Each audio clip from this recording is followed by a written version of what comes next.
So I'll count it off. 1, 2, 1, 2, 3, 4. 1, 2, 3. Just let's go. 1, 2, 3, go! 1, 2, 3, 4. 1, 2, 3, 4! 1, 2, 3, 4!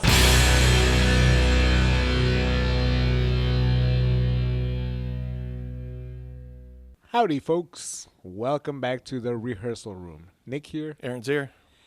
We are going to take a little bit of time to once again highlight a person who I think Aaron and I will both agree has helped along the music scene in Southern California. Absolute. If you've heard of any of our past conversations, we like to invite our friends in. And so this time around, we are inviting Danny King. Hey. Thanks for having me. Proprietor of Black Voodoo Records. Yes, sir. Also known as BVR and Irish Voodoo Records for those familiar with his past work. So Danny, welcome to the rehearsal room. Thank you. Thank you for having me. No, it's an honor, man. Our lavish halls. Hope the green room wasn't too small for you. Yes. So right off the bat, Aaron and I have known you for a good amount of time at this point. But do you recall where you first met Aaron, or where you and I? I was trying to remember that. I mean, I know it's at a show. Yes, it was for definitely sure. at a show. I seriously don't remember. I remember seeing you at shows. For sure. And my friends talking to you. For sure. And then it's probably that. We probably just Yeah, went to talk to some friends, and you were, standing there. It seemed, especially ones I definitely remember. First off, were the ones in when the guys used to have one. The Trapped guys had that little warehouse. Oh, Black Flame. Collective. Yeah, Black that Flame, little it's yeah. like little warehouse, and we go there for shows. I remember Right. seeing you there all the time. You and the wife, and you'd always be there. So that's where it was definitely like, oh, that's Danny King. Got it, no problem. Yeah. Yeah. I remember seeing you there, also at the shows that Trapped within Burning Machinery had at Jeff's house, the Burner's house. Yeah. Legendary. Yeah. So those were like those mini festivals. Right, those are great, yeah. I think the first time I saw you, Nick, or talked to you, was at Aladdin Junior's after. Oh wow. Yeah, Oh, yeah. I think, it was the first time I spoke to you. After what was it? Not Pendulous. It was us. Was that with the Destroy and Harasser? Harasser. Yeah. That was And a fantastic Owl show. bands, remember? It was Yes. from up north. It Yes. I forget their band. I just remember it was like essentially all local bands. One band, it was like their last show. It was like Yeah. a little black metal band. Yeah. And then I just remember it was all local bands. And then the last band. And I just remember walking out of there going like, dude, half of those bands are just local. And look how fucking amazing the show was. Yeah, dude. it was a great show. And I think that was the first time I walked up to you and asked for a demo. You said, we don't have any more, but here's a download. Here's a digital download. I gave you the scraps from the table. Yeah, it worked. But here's a piece of paper instead with numbers on it. Yeah, thanks. That's what I was asking. Exactly what I was asking. Go, you get to do all of the work. Have a good day. Yeah. So yeah, I'd been aware of you at that time already because a couple of people had clued me in. Like, that guy puts out records. You know, I didn't know to what extent it was that you had been putting music out yet. Like I mentioned, you are a part of both Irish Voodoo Records and BVR. How did you kind of get started with that whole thing? I was in a band, and me and the singer put it out on something called we decided to call Irish Voodoo Records. It was his idea. Okay. He's half Irish and half Mexican. All right. So he chose the Irish part. I guess. What's the band's name, by the way? The Band's name. Oh my God! It's called A Witch's Distance. Okay. Remember All back right. in the days where bands were named sentences? Yeah. Yeah. So that was then. And you shall know us by the trail. of the Right. Planes mistaken for stars. Yeah. Yeah, and so we put that out. Nobody liked it and everything, and we were playing with other bands, and it just came to me. I told the singer, why don't we put out somebody else's record, or That's CD back then, and that was a band called Vice Versa, and they were like at the drive-in. Oh, Cool. All right. Yeah, and they were really cool and everything, and then we went to watch them play a show, and they are so right wing. Like Oh, they had a Bush sticker, and they're saying all this shit. And I was like, well, this didn't really work out. I mean, whatever you're into, you're into. Sure. But it's just in that scene. Yeah. Oh, Wasn't that working one. out, No. what time frame is that? We put out our first one in 2004, so I'm gonna say that might be around the same time, 2004, 2005. Okay. So that was the first, and then from there, we put out a couple hardcore bands on CD, and then Joey Fitzgerald, who is the guy that does Irish Voodoo now exclusively, he, I forgot where I was going with this, but he gave the idea of putting out vinyl, and at that time, vinyl hasn't really come back yet. Right. And I thought it was a dumb idea, but he was adamant. Let's just do vinyl. So we did. We paid for the vinyl of this very small. They were kids. They were like 15 and 16. This hardcore band called All Your Might, and we did it, and it was cool. And then we started noticing records were coming back. Interesting. And that's so we started with CDs, and then from there just records, and started getting other bands later. That's cool. Is hardcore the first kind of music you initially? I mean, like, where does it start? I know you don't start a band, and this band that you were in, you were how old when you put that record? Maybe like in your 20s, 30s, early 30s, maybe not even 30 yet. Oh, okay. Yeah. So you had been listening to this type of music for this is okay. Yeah. My partner Joey, him and I grew up. That was our thing. We loved hardcore. We went to hardcore shows. Right on. In high school, and that's how we met.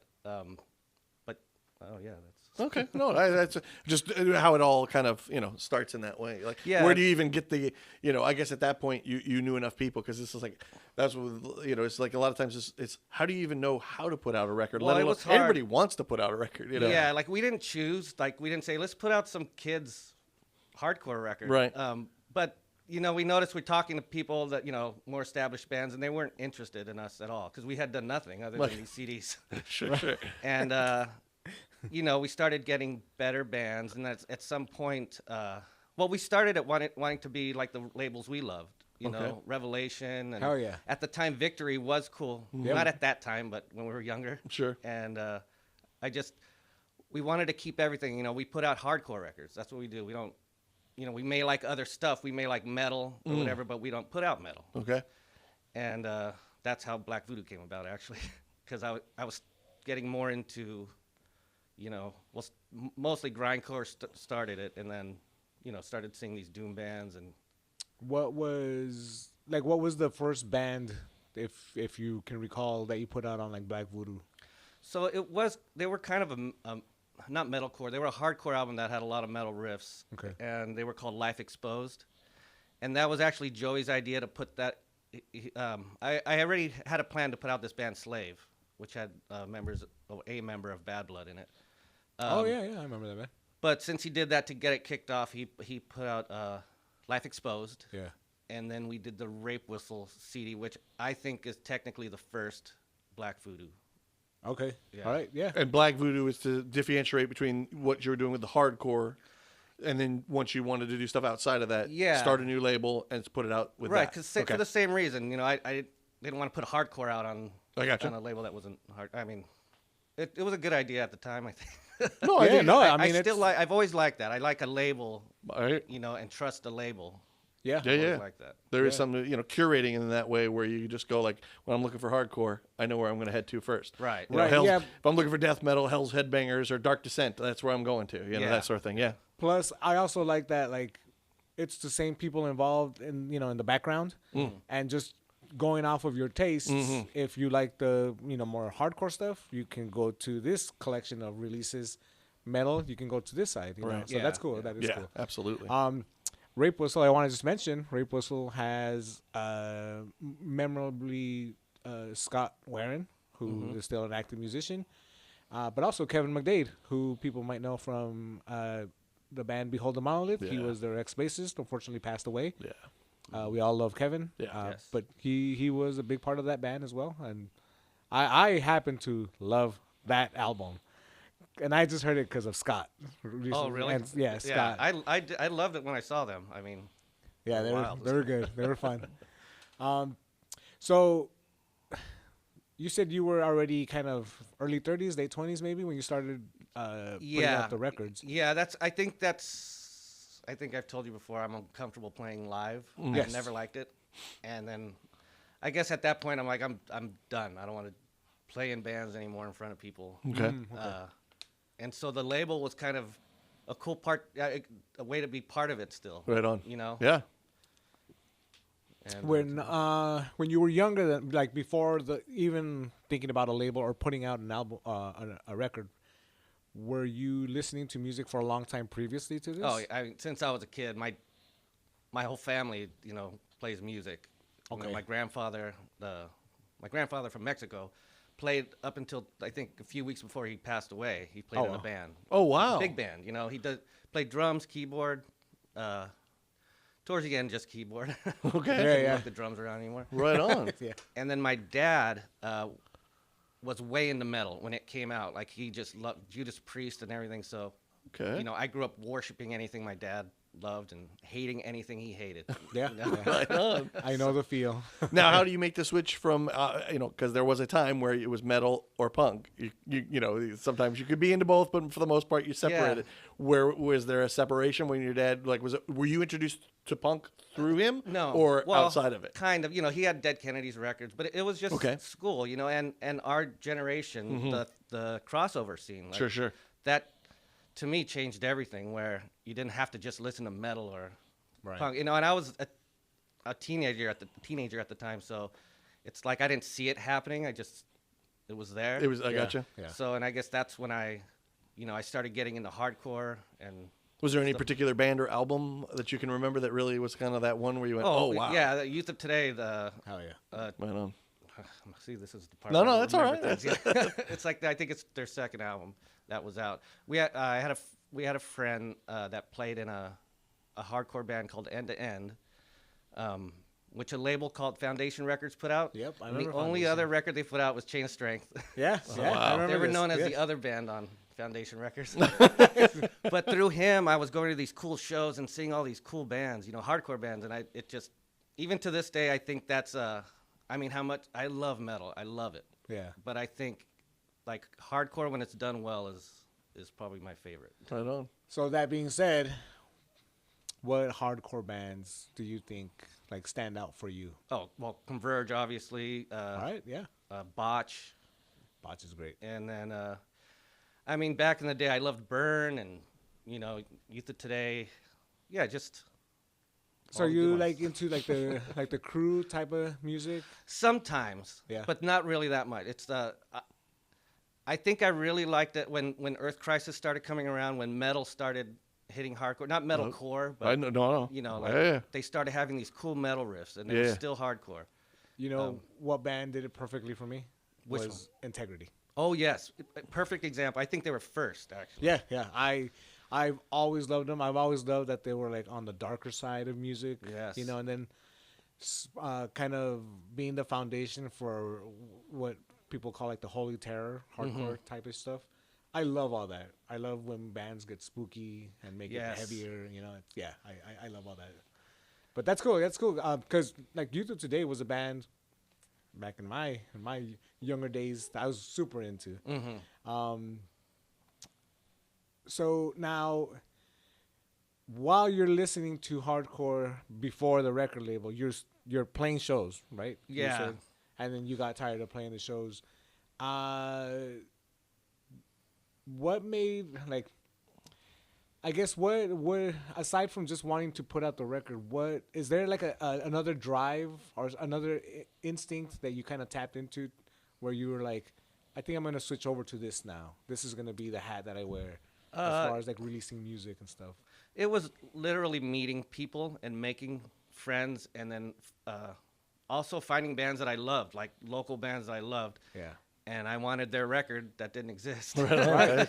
Hey. That's actually something that when I first found out about you and like the work that you've done with all the other bands in the past, that's something that I liked, because when a label starts, from my own experience, they'll get inundated from people from all over the country, if not the world, right? But you kind of focused a lot on bands here in Yeah. like Southern California, and actually introduced me to a lot of other bands that I was not aware of in other scenes that I was not aware of. You know, so I liked that you did that. Cool. You know, like I really appreciated that. And Well, thanks. yeah, you know, and I mean, getting to be able to for those who are listening, one of my current bands, our recent album was put out by Danny. Yeah, excellent album. By the Yes. way. Much thanks Love to it. you. Yes. Still listen to it all the time. For me, you know, from what I hear, it's a very beautiful package. Again, Yes. Yes, not it just is. Danny's, but the records. You know, Thank you again. but yeah, that's, you know, it's cool that you like you put a little bit of an emphasis on like local music. Yeah, yeah, and what was going on at that time? You know, the mid 2010s. Yeah. I mean, all of the bands were. I mean, I would put them against any other city. You know. Absolutely. Yeah, Absolutely. totally. Especially yeah. like Doom, Sludge, Stoner Yes, stuff. Like it was just like specifically that. we were just inundated with amazing bands that were Yeah. making these. Death and King's then, one of them. Oh, yeah, for sure. I wanted to put Thank out a you. Death King's record. Hey, That's how it started. well, there might be a chance. To. All right, well, you heard it here.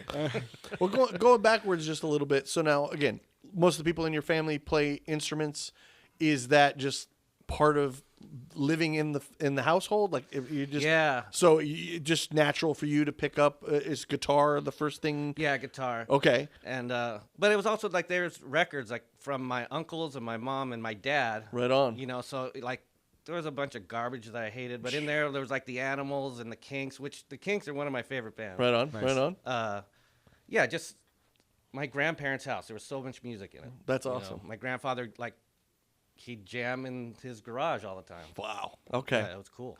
And then your brother, you have a brother, I know, right? Yes, older brother Eric, amazing drummer, does not own a drum set, has not owned a drum set for decades.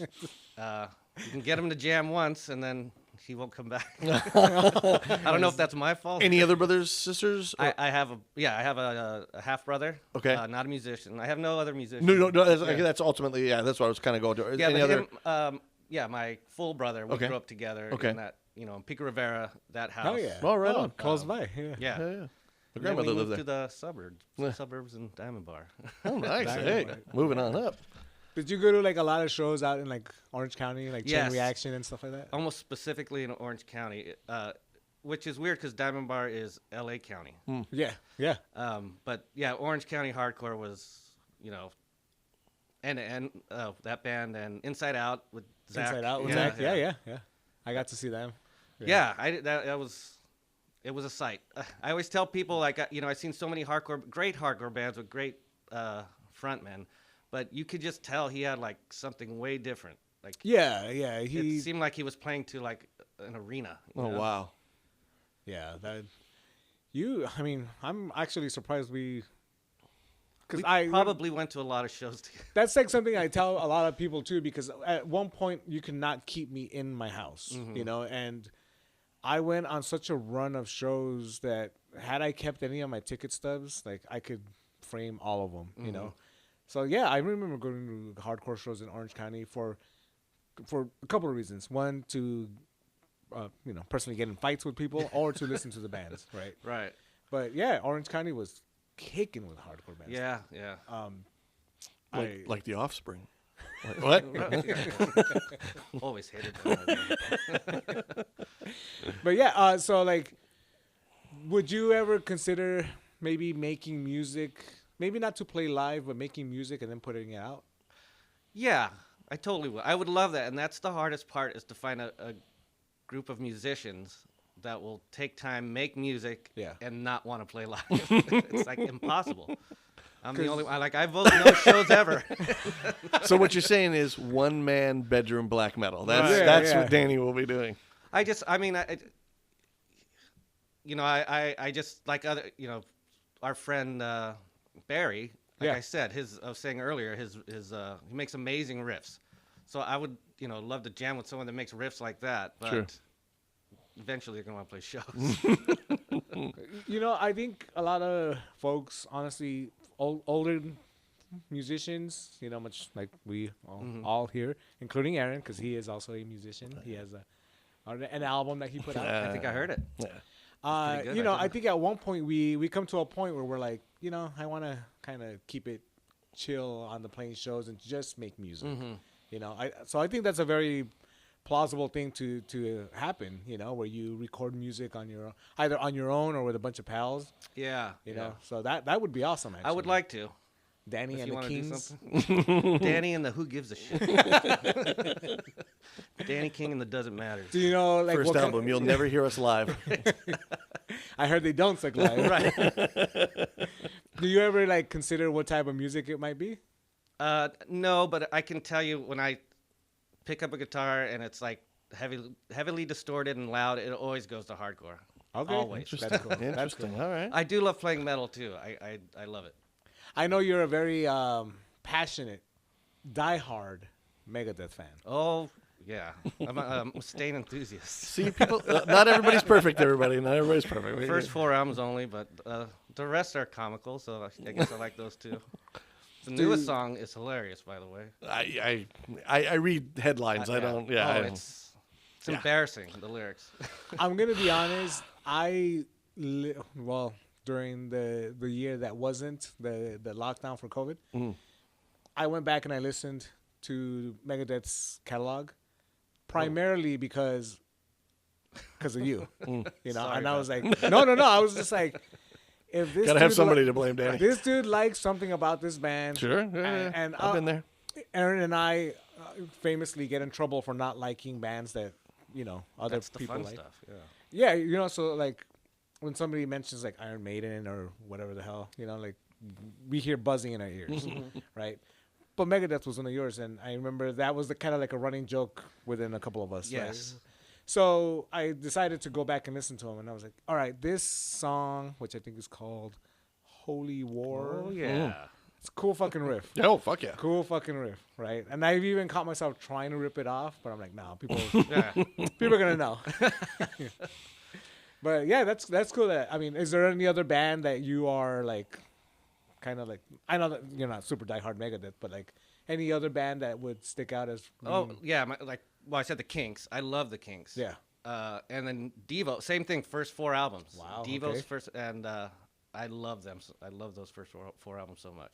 What is a hardcore kid, as a metal kid. What is it about Devo and what? You know what I mean? Like I wasn't into hardcore when I heard Devo. Okay. I was a little kid. I Okay. think that was like the first record I got. Oh, okay. Wow. Okay. I'm telling you, I got into music really early because of my dad. Sure.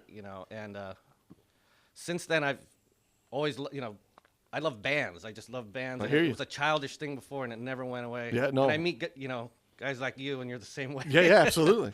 But Devo was just something I love, and I do love those first 4 albums. Maybe Okay. 5. I'll go 5. They're just so different. They're so like either you sound just like Devo or you're Devo. Yeah. Like Yeah. no, you just like they're so of their own. It's Yeah. a unique band to say yes, the least. Yeah. You know who it used to be for me? It used to be Oingo Boingo. I love. I love actually. I don't love them, but I like all their albums. Even Dead Yeah. Man's Party. Yeah, like it's corny and catchy and all that stuff, but like, what's the one song? My Private Life. Private Life's a good song. I Grey love Matter. that song. Yeah, I would love to do a cover of Private Life. I think that would be pretty cool. Nice. For Let's do it. That's my project there. all right, let's go. Boingo Boingo All right, cover band. There you go. Danny and Nick. Right. Get Feldman to sing. Another very big yeah. love. Oh yes, another. Yeah, there you go. you're one of the Fell dogs. I am a fan of Corey Feldman's music, and I'm not saying it's good. Yeah. But when he comes out with a new song or album, I cannot wait. My wife and I wait. I go home. My wife and I pour a drink, and we put that on and laugh. Drinking probably does help. Yeah. It's great. It's like it's everything we want. Now, how does this begin? Like, how does this start? Oh, it's Howard Stern's Bongo Fiesta video. Yep. Okay. That video that everybody's seen. Mm-hmm. It was that, and then I continued to, I was a Howard Stern fan back then, and Yeah. he would go on, and Howard would tell him he was shit. Everybody would tell him he was shit, and he didn't believe him. No. And he's still the same dude. He's the only guy that can do this. Yeah. Yeah. I can talk for hours about Feldman. Did you? Sorry. No, did no. you see the Corey Feldman premiered a song on the Howard Stern show, where it was basically a ripoff, or he claimed Michael Jackson ripped him off. Yes. And it was like, "What's up with the youth" or something. What's up with? Yeah, that's the one he did. What's up with the youth? Yeah. Yeah. Yeah. So Dude, I made sure to be like, man, I gotta bring that up to Danny. One day, 'cause- Every song he does is a rip-off of another one. oh, of course, yeah. I Almost mean, like even every he's- single one. He still does the Jackson dance. Yes. now, pretty Oh, much, yeah. right? No, well, no, he's like Michael Jackson because they grew up together. That's Right. I stand corrected. Oh goodness gracious. Yeah, I remember listening to a ton of like Corey Feldman interviews. I don't know if it was with his wife or his girlfriend at the time, like that. And what are they called? The Angels of Light, The Angels. or the Angels? Yeah, Corey's Angels. Yeah, yeah. It was, my God, just He talks to them through a speaker box. Come on, Angels. Time to get on stage, angels. and then he rocked that one solo recently. Oh, like the yeah. guy- like the guy from Sublime, you know, Right. like a motherfucking riot. He's right. He's like what he did there is exactly what I want. You know? Hell yeah. Because you've seen him live several times, right? Yes, and we took our friend Barry. Oh, yeah, and that's his right, Wife, that's right, that's right. And they showed up and they like, you could tell they didn't want to be there. Like, why are we here? You know. And then after the first song, Barry looks at me and goes, "I get it." He's got this big smile on his face. He's like, "I fucking get it." Hell yeah. Hell yeah. Yeah, Corey Feldog is an interesting character. So He is. I'm glad that you keep him in the modern conversation. good. So. Somebody's got to. You should be paying you for the promotion Right. you give him, quite Have frankly. you ever been to any of those? What's the movie? The Lost Boys showings. That No, he shows up no, at? no. I've never done anything like that. I think you would enjoy those. I think I would too. Yeah, there was the one. I know I sent you the link for at the observatory. Yeah, yeah. Yeah, and I ended up going to that, and it was pretty cool. You'd at least be the one guy who brings his CD to him to Right. have signed. Oh, they'll charge you. Yeah, for the that. only guy. You're like, yeah, I made a line by myself over here. I've talked to him once and he didn't say a word to me. I asked him for his autograph. I saw him at it was a Pink Floyd. It was the drummer for Pink Floyd, Nick Mason. Nick Mason's Saucer Full of Secrets. They were doing all Oh, the. It wow. was great. It was Yeah, great. that They did sounds all fantastic. the old, you know, Floyd stuff. yeah, with the. I'm so bad. No, it's all right. The old singer. Yeah. Sid. Yeah. Oh, Sid Barrett. Sid stuff. Barrett. Yeah, yeah. And the band was awesome. I think there was a couple members of OMD was, some That's of the cool. musicians. And so I went to get a beer, and he walks by me, and I'm like, shit. This is my chance. So I go up to him like, can I get a picture? And he just looks at me and shakes his head no, like like with a face like, ah. And I'm like, okay, no problem. Enjoy your night. And I get back to my. I call my wife. I go, I just fucking ran into Corey Feldman, and she goes, bullshit. She doesn't believe me. Yeah, yeah. And I'm like, I swear. And I get back to my seat and I tell my friend Andy, Uh-huh. like, dude, guess who I saw? And he's like, bullshit, dude. Like, of course they're not gonna believe me. If Well, I said yeah. anybody else, they'd believe me. Right. And then it happened a third time. We went to meet up with my other friends that sat closer, and they didn't believe me either. But I That's swear, how he keeps the mystery alive, Fucking by stop. not taking pictures of people. But I did talk to him. Just didn't get a response. Well, hey, That's cool. That is cool. you took You're- your shot. So you know? cool. That's so cool of him to brush me off. That's how cool he is. Well, he didn't know who he was talking to. was the Right. He thing, didn't right? realize what a big It's like, deal no, it no, was. Like, Black you Voodoo? don't- Hello? you don't- yeah, you're like, you don't know me. I put out rape whistle. Right. Yeah. Where are you going? Right. I said rape whistle. I I don't. said rape whistle, dude.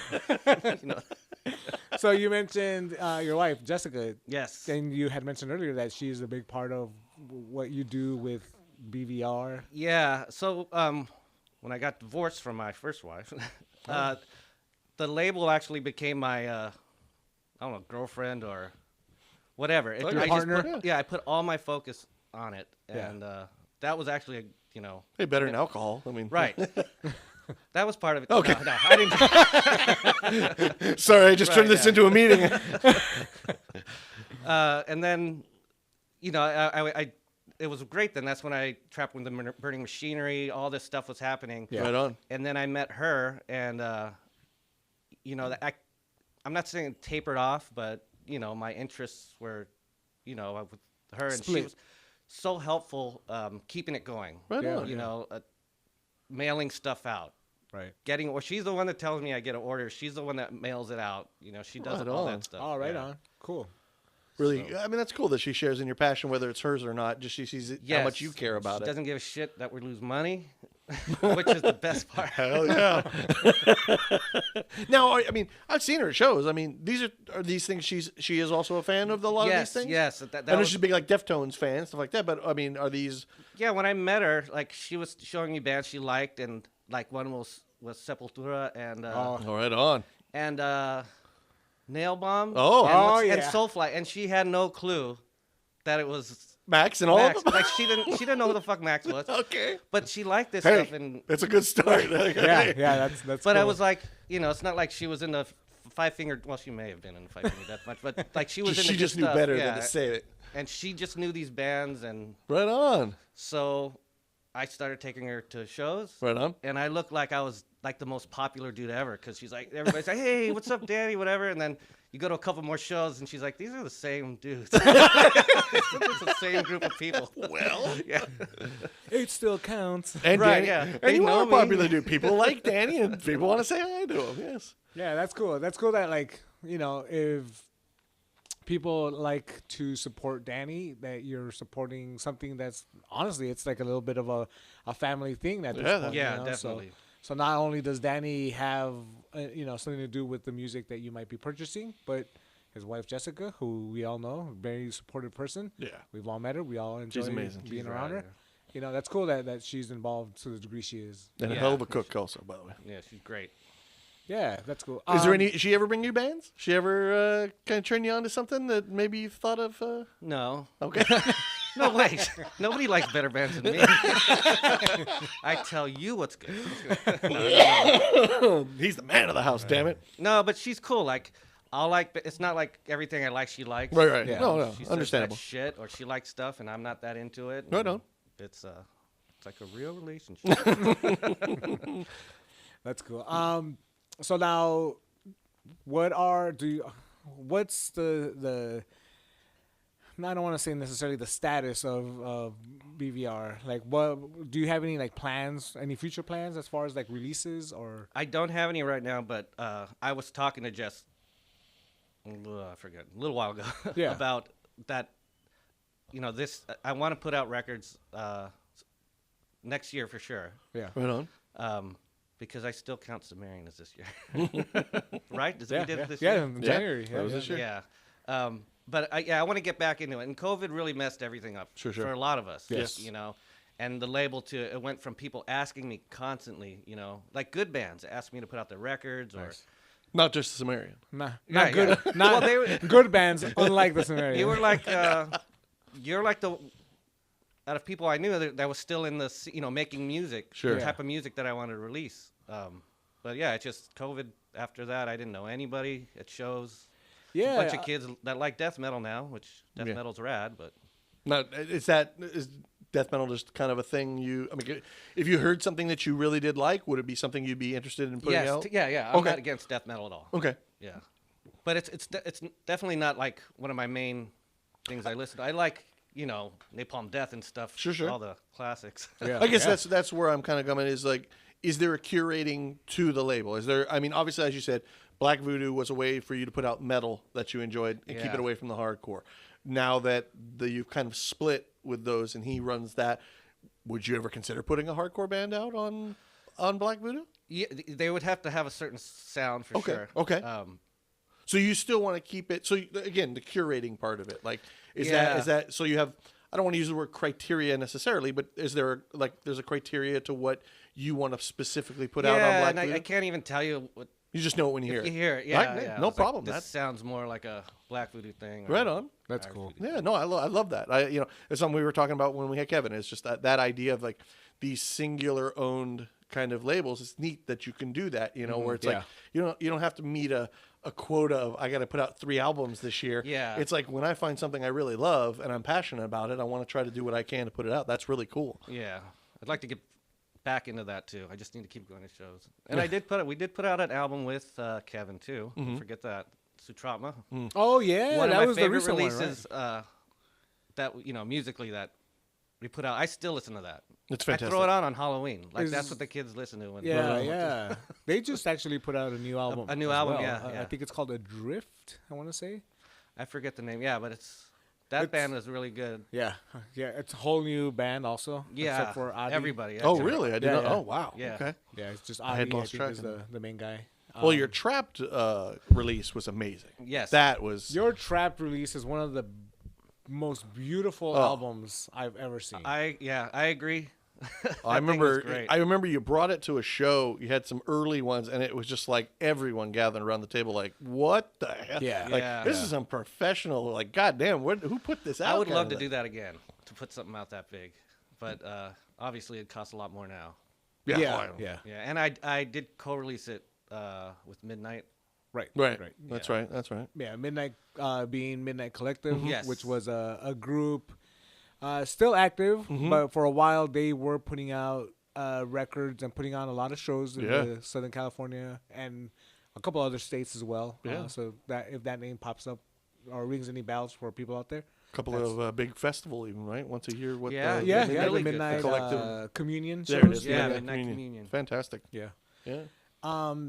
Yeah, I'm glad that you talked about this Trapped record because it was firstly it highlighted a band from an area that I think people don't realize is an area, Moreno Valley. I lived there for a little while. Yeah, yeah, right. So it's like when people were like Moval, like what's that? You know?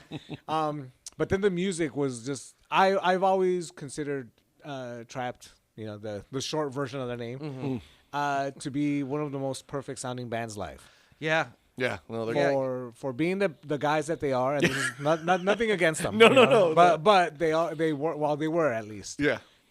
very fun people to be around Yes, with. they Let's just say were. it that way. Yes. So when they got together and they made this very cohesive, tight, Dude. heavy music, and every single time it was just on point. And then they made this album, this great fucking album Yeah. called The Filth Element. Filth Element. Yes.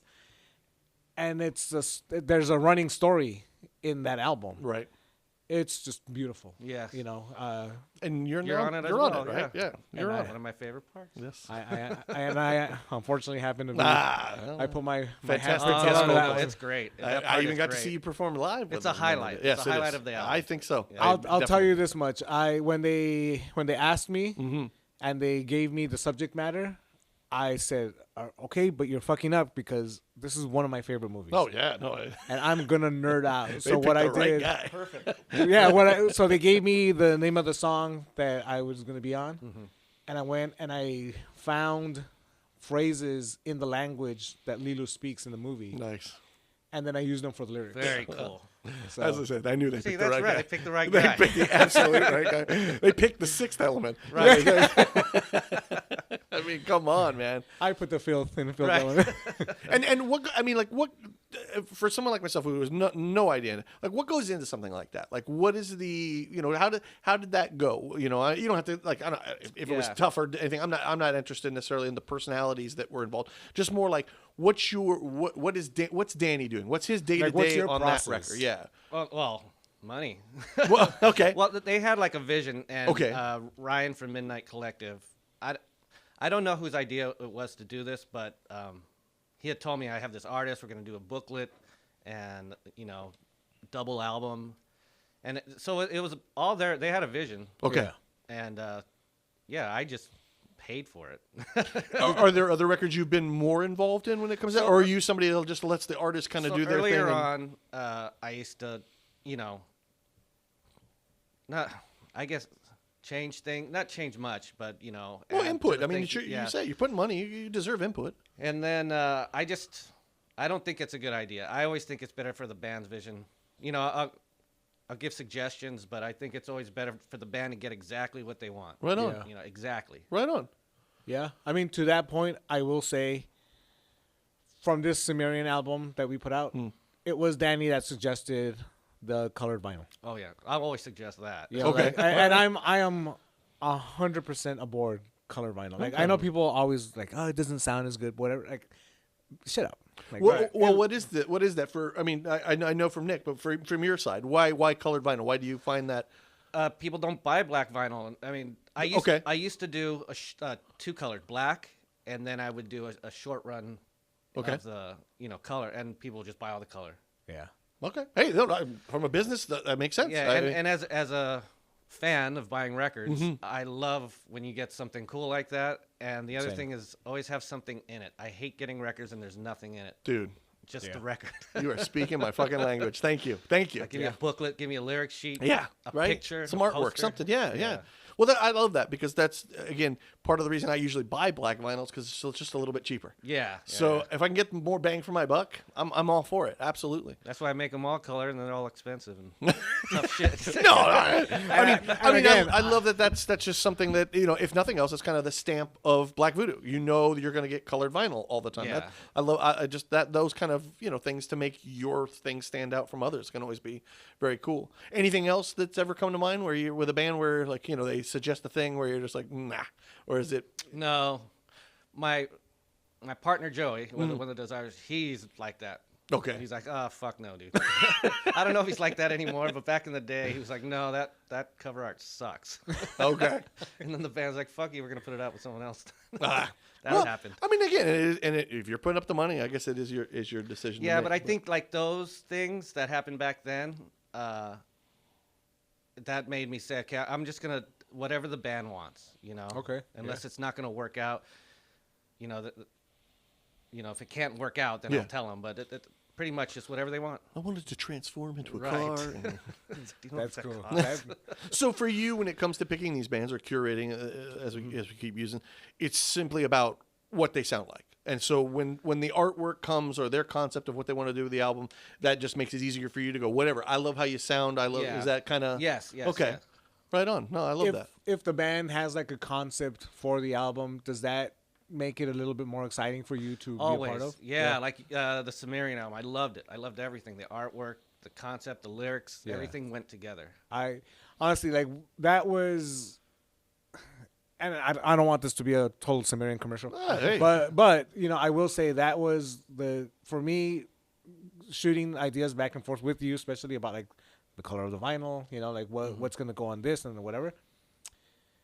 That was like the easiest thing for us to do, and it was such a like weight off of our backs, just because it was like, well, let's go for this basic version, but then Danny's like, well, I think color might be Right on. cool, Yeah. like consider some color in this, and so yeah, when we got the idea that we got, and it managed to work the way it did, and again, anyone who's ever opened up that vinyl is like, dude, this is It's beautiful. Beautiful. It is. Yeah, Yeah, it really is. absolutely. I No, know. it's.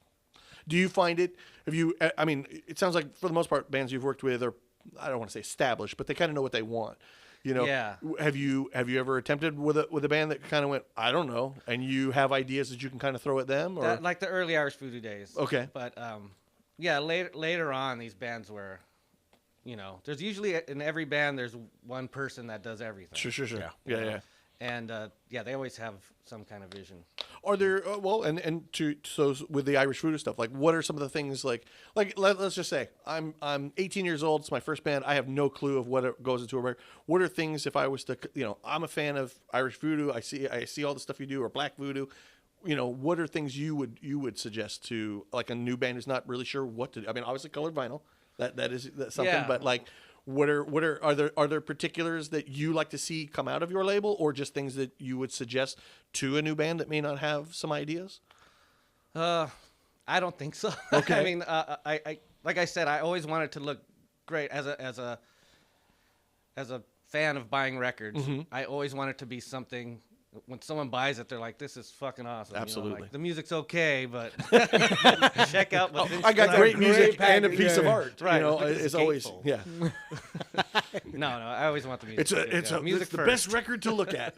You don't want to listen to. Yeah, but it's always like I said. I learn with every release. Mm-hmm. But yeah, always has to be something a record fan would want. Okay, well then, real quick, Nick, if Danny now could talk to Danny back then, is there any advice you'd give him? Shit. Yeah. What are some things, lessons learned? Like you're saying, you've learned a lot since.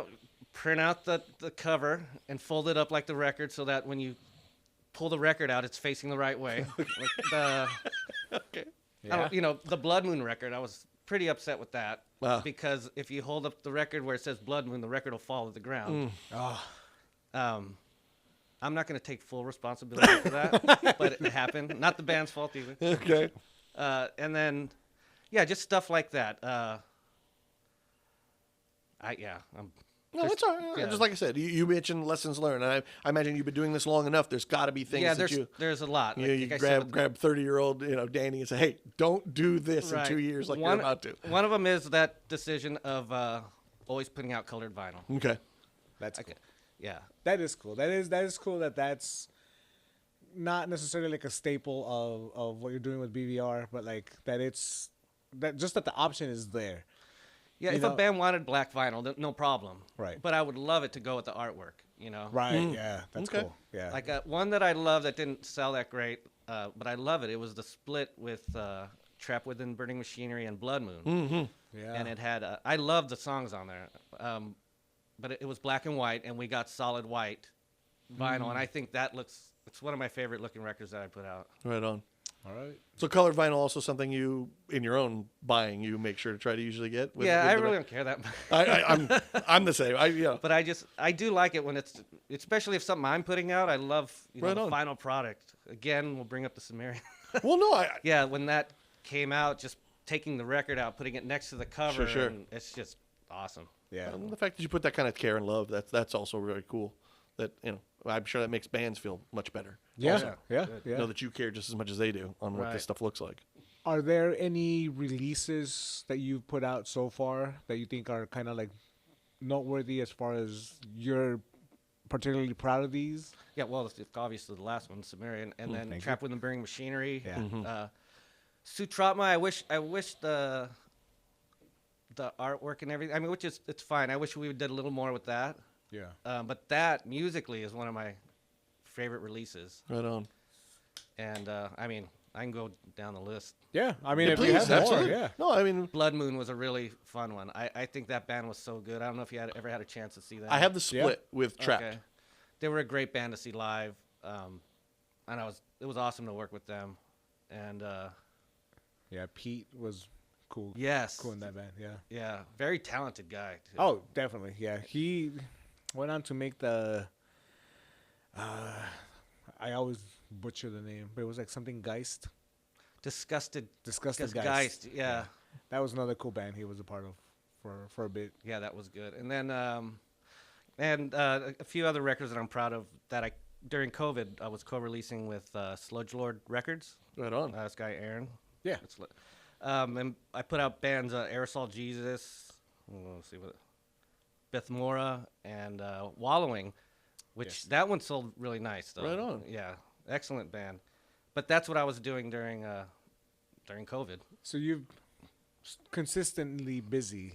Like, Yeah. Even if it's not as as I guess as visible.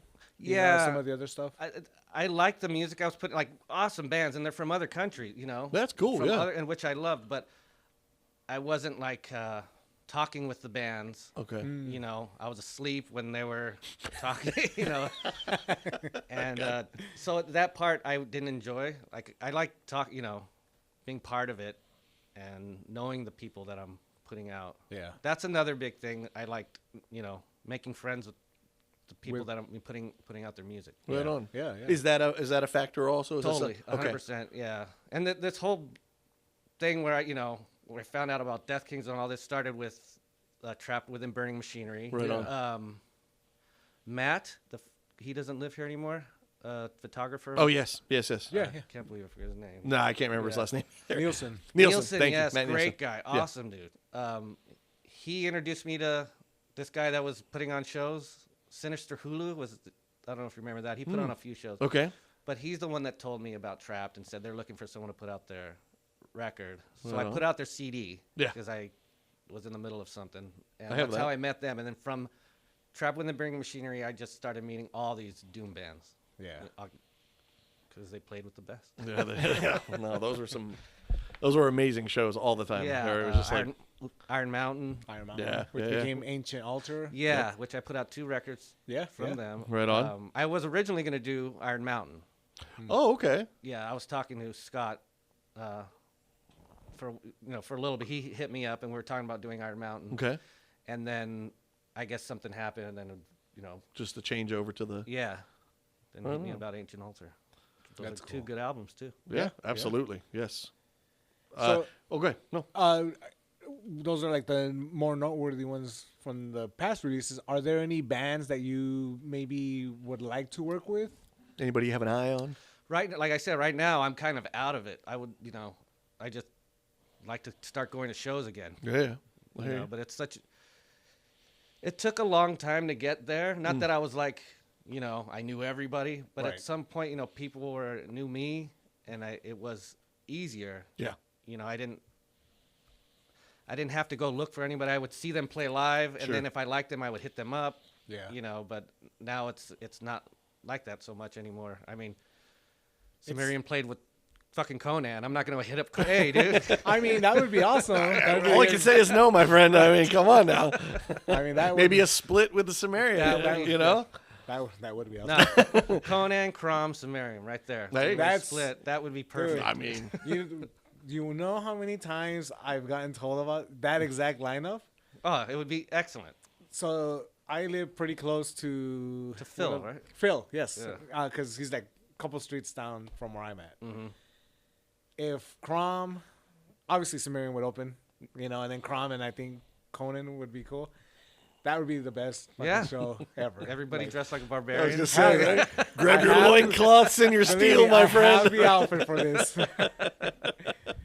Do you want to live forever? Let's go. Finally, all the swords that I get come into Right. play. It'll definitely be a sword fight in there, that's for sure. I don't think there'll be a lot of ladies, but that's all right. Yeah, but even, do you ever like daydream about like, just shits and giggles like, oh, maybe Youth of Today want to put out an EP. Would you ever think of like hitting them up or something like that? Yeah, I mean, I hit up Chain of Strength when I found that they were coming back. I know that's not as big.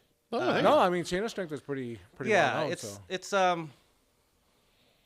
I mean, me, I talk too much, and then sometimes I don't say shit. And I get like that sometimes when it comes to things like that. My partner Joey is fucking excellent at Schmoozing. Yeah, he's good. What would you say? Was there any difference that you've seen now that you've done a hardcore? You were a part of a hardcore label. Now you do the one that's primarily metal. What are some differences, or are there any? Like with fans, or how things are bought, or how you sell to these people? Is there they are different fan bases? Though obviously there's some crossover. Totally. They don't. But One label doesn't. Fans of one label don't care about the other one. really Sure, interesting. yeah. Okay. like both ways though. Like the fans of Irish Voodoo. I say for the most part, yeah. I would say for the most part. I mean, of course, there's people that like both. Sure. you Yeah, know. yeah. But yeah, that's about it. Vinyl sell both on both Yeah, sides. and Irish Voodoo does a lot of those lathe cut. Oh Yeah, wow. because you can get them done. They're cheap. Okay. It's the drummer from North that Oh, does these. Great North, band. yeah. North's North is a fantastic. Great band. Yeah. And he sells those so quick because he does these little packages, and he makes a handful of them and he just sells them really quick. That's cool. Yeah. He's way better at it than I am. Do you see any trends in where you sell, as far as like we were able to look like with our podcast sometimes and get to see like the countries that are listening to us outside of the USA. Mm-hmm. Do you ever notice like there's any trends where it's like, wow, I had no idea we were going to sell hardcore albums there, or I haven't noticed it. I know, like I said, when I was doing the Sludge Lord thing, Sure. I was selling to other countries all the time. That was very helpful because of Sludge Lord. Gotcha. They were able to promote all that stuff. I'm sorry. Go ahead. Oh, no, well, I was just going to say, when we started the label, it was always, we don't do promotion, we put your record out. And I kind of still do that just because I'm so bad at everything else. Yeah. But it's harder to do that now. Like back then, it was kind of like, okay, fuck it, give us a record and we'll handle promotion. Sure. But it's not like that anymore. It's I need to promote more. Right. Yeah. Do you have do you work with like distributors and stuff like that? No, too? I don't. I Okay. don't. So everything's straight from you. Yeah, Irish Voodoo does. Okay. They're on Cortex, Revelation Records. Oh well. Okay. Yeah. So. is that something you might consider? Yes. Later down the yeah, road. Yeah. Okay. I'm telling you, that COVID thing knocked. Yeah. No, it did a lot of us. I'm You're so absolutely right. So glad that Sumerian came around because it was like almost the Like, Yeah. someone's still doing this. You know? Yeah. Well, go ahead. No. Go ahead. I was gonna say COVID kind of not killed necessarily, but it put a big bump in the road for like music scenes. Yeah. you know, and speaking personally here in Los Angeles, where we're filming or are recording this right now, like there was a big doom sludge Yes. scene at one point. Yes. Yeah. You know, and it was always commented on like I'd go to shows back in the day and there'd be 5 people, and then when it was in full stride, it's packed house. Yeah. Yes. Right? Yes. Yeah. And COVID put a big damper in that. Because it felt like there was momentum at that point too Yes, for a yeah. lot of bands. A lot of people. Yes. Yeah, and you know, and it was cool because local bands were starting to tour. And that was always exciting. Yes. Like Trapped went out on tour, Destroy Judas went out on tour, you know. Behold the Monolith, of course. Yeah. Yeah. Some of the stalwarts of the scene here, you know. And then whatever COVID did to society, it just, I don't know if it scared everybody. I'm not gonna go into this big old diatribe, but like it just changed everything. Yeah. right? Yeah. It seemed to kill a lot of momentum. That's the way I Yeah, see it. It's like, yeah. it just felt like, you know, one of our guests we had on Pete, you know, he in the Calm. If you remember, like, you know, we were hearing about them. They played that one show. They played 2 Yeah. songs, and it was like, oh man, here we go, another doom band we can add to the roster. Yep. And then COVID hit, and it felt like everybody kind of had to figure out something else in the meantime. And a lot of those bands disappeared. I mean, Trapped essentially disappeared. Right, yeah. You Yeah, know, Trapped disappeared, You know, yeah. Sumerian was just getting together essentially, so you couldn't play live. You know what I Right, mean? And it was yeah. just like all these things, and I just think like there was that momentum, and then by the time it came back, everybody had said "fuck off" to doom, and everybody's into old school death metal. Right. And it was just Yeah, like, yeah. well, shit, man. Which again, as you say, I love death metal too, but it was like, man, a lot of those bands just fell out because the Yeah. momentum fell out, you know, and that was a real bummer to see, and especially in our scene, because there were times you could go to shows where it was all the local bands and they all were themselves, yet they all played like a doom, a sludge, a stoner, and yet it was just like a fantastic show. Yeah. And like Death Kings would open up for plenty of touring bands that would come through. Hell, you guys even played some where it was acoustic. And you guys were like, yeah, we got it. Oh, I you missed know? that one. I remember that. I remember we did Yeah, that those- acoustic set. Yeah, those were cool, you know. And again, it was just, it's still our same music. It's just being played differently, and it still fits, you know. Like I know we all remember, and in fact, we all hold this place in in high regards. That was just, dude. than the days at Complex. Yes. Yeah. Right. I think losing that was another big That one. was a big one. Yeah. Losing the 5-star bar, which is actually still around. Yeah. Like they Yeah. have shows, but like not. I don't think the same way that they used to. Doesn't feel like it. You I know? haven't been there. I haven't seen any bands there, and yeah, probably. God, Call may be the last one that I think you and I saw there. Yeah. Nick. Yeah. I think all those things kind of combined. It's like someone took an Etch-a-Sketch and just shook the whole Exactly, thing. that's what it felt and like, it felt yeah. like everything had to start all over again, and it was just such a bummer because, especially somebody looking out from the outside, seeing my friends, seeing these bands, seeing the momentum that felt like they all had, and just kind of, you know, it was a bummer because I knew they were all still creating great music, but it wasn't getting out. Yeah, and yeah, and a lot of them went away, and like what I was saying before, like people stopped coming to me I gotcha. and asking. That was the easy, you know. That makes it a hell of a lot easier. Yeah, of course. it was Yeah. rad. Like all these awesome bands were started asking me. Nice. And it was easy. That's cool. So at the end of it, you're still looking to put out music. You're maybe doing it in a bit more measured way, let's say. Yeah. But it is still going to be a thing. Like Yeah, I would like to get back to where I'm, you know, doing 3 a year.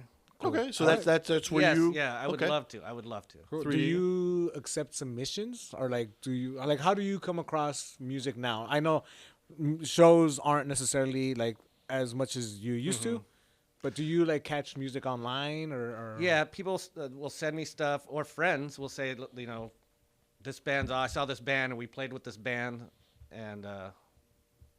But that has been a while since that's happened too. Do you think people get intimidated when they're sharing music with you? I don't think they should. I mean, man listens to Megadeth. It's clear. Listen right? to It's like, anything. I mean, it's in the fucking Corey hey. Feldman, like, this has got to be better than that. Because that's How one hard thing, can it be? I It's will me say- farting on a drum. Here you go. You're gonna love it.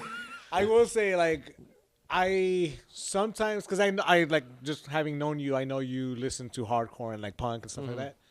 But I come across things that sometimes I think Danny might enjoy this. Send it my way. And I always get intimidated on sending stuff to you and to our friend Kevin, because in my head, I think these guys must listen to so much stuff. They don't want another like, hey, listen to this, But No, well, I listen to a lot of stuff, and most of it sucks. Like new music. I mean, I don't know. You probably do the same thing, right? I mean, you Like I probably hear like 20 new bands oh a easily, week. easily, Yeah. And easily. I hate almost all of them. Yes. Or I don't think they're that impressive. So if yes. you hear something that you like, that you know. All right, prepare Send it yourself. over. okay, Yeah. all right. I'm just saying. Any particular thing you like? You like an MP3? You like a Spotify? You like a YouTube? You take them all? Or? VHS. Okay, done and done. Best format ever. I'm a Betamax guy myself, but I will go with VHS. It's better quality on the Betamax actually, but that's okay. I will argue for Laserdisc. CDR myself. All right, So, prepare yourself because you're going to be starting. Yeah, I'm so down. yeah. Yeah, definitely. I mean, we share music all the time, obviously, and we love sharing music. So adding to the circle is just Barry's another one. I would say he and we share plenty of stuff. So I mean, between Nick, between Barry, between Kevin, it's fun because you get like Kevin and I, for the most part, I don't think we ever exchange metal. It's always hip hop stuff. Oh, okay. Yeah, That's cool. Well, Yeah. because he listens to. There's plenty of stuff we like, but for the most part, his taste in black metal and death metal not always what I'm into, and I think he knows that. So it's always his hip hop. But Nick and I can be anything for the most part. anything. And whereas Barry, it's almost always some sort of death doom or doom or something Yeah. like that. So it's always like I love getting that when it says Barry new metal. Ooh, okay. Yeah, what are we gonna? he usually sends me stuff I like. Yeah, no, there's I think always. So okay, so we have to compete with Barry. That's what you're trying Right. to You say. gotta Okay, be no problem. better than Barry. So I don't send. I know Aaron's not necessarily into like punk and stuff like that, but I still do listen to like a lot of punk. Okay. But actually, Aaron is trying. expanding his horizons now. Listening to the. I'm hearing this pretty promising for this band called Black Flag. I don't know if you've heard of it. This Harold Rollins or I don't know. Anyway, kid's got something. Right. Keep it up. It's gonna go somewhere. I like his spoken word. I do like the idea that the one time that I was over at your place, that you were telling me like you have a whole setup in your garage with amps and drums and everything, and it's just there ready to go. And Yeah. like I like that not necessarily that you hide this from people, but it's like your thing, Yeah. Well, you know how you were saying you're intimidated showing me music? Yeah. I'm intimidated to play in front of someone like you. Like I had hung out with Barry so many times before I played in front of him. Yeah. It's just intimidating to play in front of musicians that like I respect the music they wrote. I respect how good they are as musicians. Sure. And it's Well, you can start showing me then. Start with me, because I don't play shit. You can actually play You'll in play front of- 3 chords, and I don't think you're fucking Yngwie Malmsteen. you know? Anything you play in front of me is gonna already be way better than anything I ever played. yeah, And that's not even me trying to be like humble. I started because of punk, you know. I never really got past it. Even when I played like in Death Kings, I've always told people that's just punk really, really slowed down, you know. And the only reason that even before we started recording this, that I was talking about the guitar thing, that's just so I don't sound bad while I'm holding a guitar, you know. But it's still slower punk or heavier punk or whatever it might be, you know. Yeah, it's a good sound though. I mean, that's what makes things different, you know. Yeah, It sound- yeah. Like I one thing I know I've said it before. I've always thought like limitations breed a certain kind of creativity. Fuck Yes. Yes. You know, and, Fuck and yes. that for me, I'm very limited in my musical abilities. I mean, that's why I hide behind pedals most of the time. You know, I hide my lack of talent with volume as well. So Maximum volume. I mean, I'm sitting next to this big old stack of speakers, right? So, but yeah, I will forever say one of these days when I'm around your neck of the woods, I would like to jam out with you. All right, that'd be fun. Like now that I know you more, I think it's not that big of a deal. Yeah. But But yeah, In other words, that's- since he saw you play, no, just like shit. Never mind. like never mind. Dude. Oh, this guy sucks. I just love that you have. If nothing else, I think Nick kind of alluded to this too. Is like that you have this creative outlet. Whether you share it with anybody, Right. Who cares? Like it's just like you have it, and it's something you get joy out of doing. Yeah. And it's just like that's wonderful. That's beautiful. But, Yeah. You know, who gives a shit if anybody sees a painting or sees what you created? Right, You know, you don't have to show it off, but the fact that you just do it, like to get that out of you, and that the fact that that's in you, that's really Yeah, cool. I love playing that. music with friends specifically. Right on. Playing with people I know that are friends. That's cool. Yeah, it is. I really love that. I Man. mean, I'm the best out of all of them. His Megadeth influence. It's called Holy Wars. Keep up, motherfuckers. Or you'll be on the train of 30 consequences. riffs, they're all going in one song. So, Danny, we like to talk about stuff that we've been watching and listening to. So we'll invite you to partake this time around. What have you been watching recently? Yeah, so that's the hard one. My wife and I don't have anything we're watching. I mean, I hear the shows you guys watch, and I'm putting it on my list. But I mean, Good. That's what we're hoping. I watched a movie the other day called Bring Her Back. I don't know if you've seen that. Oh, God, yes. So that movie's awesome. I did love. I liked the other one that those brothers did, which was Talk to Me. Yeah. Talk to Me is also great. I've not seen Yeah. that one yet. But. So I'm the worst looking at movies because I'll pass that, read what it's about, and I go, oh, that sucks. Okay. You know, and I skipped it. Okay. And finally, my wife, who's helps me out, she says, pick something. Right on. So watched that, loved it, and then watched Bring Her Back. I mean, I like Talk to Me, but Bring Her Back I loved. Yeah. I thought that was really good. Yeah. I mean, it was a tough watch for me because I'm Oh. a pussy when it comes to that kind of shit. yeah, I when loved that it. kid's gnawing on the knife, I Right. was like, I cannot do this. Right, You- that was pretty rough. that was just the sound alone. Yeah. Oh wow. But yeah, good movie. Yeah, no, fantastic. Yeah, and I love that when you can take something as ugly and horrible as that, but it actually is this kind of beautiful story. yes, Like, yeah. it's a story about loss. Right. It's And yeah, what a mother exactly. will do to bring back the Exactly. things she loves the most. Yeah. You know, and you just kind of like, yeah, I guess that's one way to tell that story. Yeah, right. In others, you just burn a candle, say a couple prayers, but sure, do some demon shit and bring a Right. kid back from the dead. Yeah. Yeah, great one. Are you a big fan of horror? Yes, horror, sci-fi, Oh, okay. Right on. big time. Yeah. All right. Well, before we Please. continue on what else you've been watching recently, what are some of your past favorite? Since we're kind of getting out of the spooky season still, sure. and you know, Well, maybe not horror, but I mean, I think we all loved Denny Villanueva, his stuff. With Oh, Dune, yeah, and, Denny, Yes. and most of his movies. Like, I Yes. even went back and started watching. You know, I can't remember most of the names. he Is he the gravity guy? Or is that the other one? No, that's the other guy. That's the other one. He did Blade Runner 2049. That yes, was amazing. I love that movie. Yeah. Made me like Blade Runner, the first one, even more. Yeah, Blade Yeah. Runner is one of my favorite movies. Same. Well, I have like 30 favorite movies. Oh, believe Same. me. No, Please, you're in the right place. But I First of think- all, that's 30 today. If you come and Yeah, ask yeah, me yeah. tomorrow, it'll be completely Well, I different. picked three. Okay. Like that, I'll Okay. say three. Please. Okay, And it's all right. always Blade Runner, Yep. The Thing, John Carpenter's The Nice. Thing, Great one. and then Time Bandits. Oh, Oh, Those are- hell yeah! I mean, I dude. got a million movies that I keep going, but I always say those are my three favorite. dude. Dude, you're This in is the why right- we're friends, by the way. Yeah. Time Bandit. This I is mean, why we invited Danny onto this. Yeah. Time Bandit. It's one Yeah, that I Nick love and I, yes, we initially bond over, yeah. We should all watch it together and I- say all yes, the lines. yes, no because- problem. please. As long as we don't have any pants on. Wait, shit. Internal thought, Aaron. Internal thought. Any other things you've been watching as of late? Anything new? Anything exciting? No, like I tried the new Alien one. Oh, the TV show. Yes. Okay. I didn't hate it, but I'm so judgmental when it comes to, No, to I- messing with things. You know? I enjoyed it when I was watching it.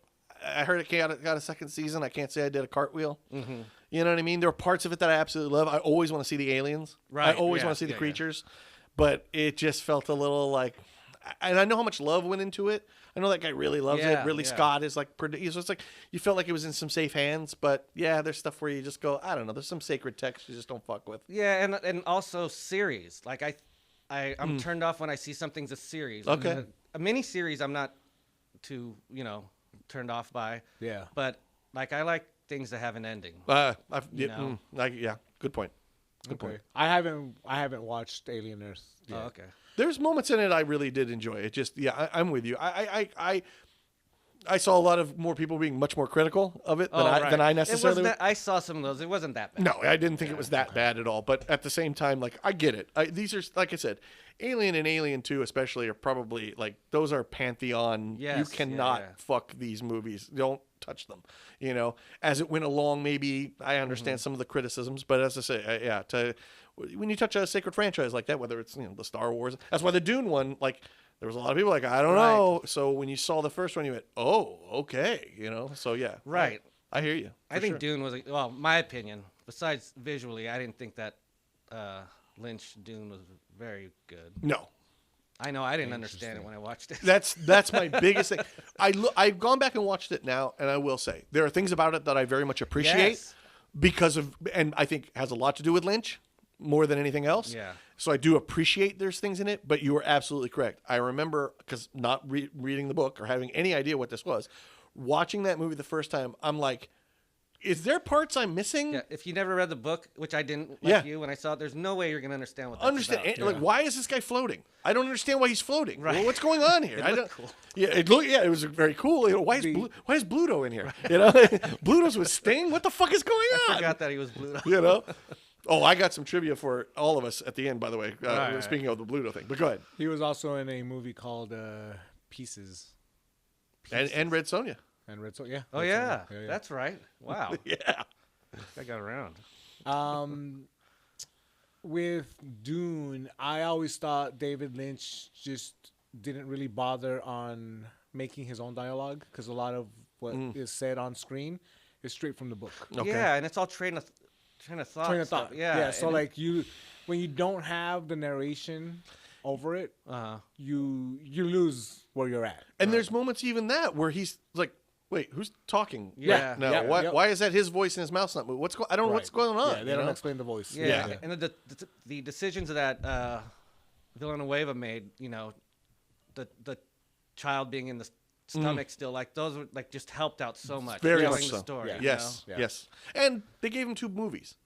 Right. Whereas, they took David Lynch and they limited him. And that's not no somebody you way. limit. Right. And by the way, you don't hand him Dune and then go, and you're limited. Right. Like, no, Squeeze that's- this into an hour. let the man cook and let him Yeah, do that's it. because that's when you had to do the tight 90. Yes. you know, Yeah. so Yeah.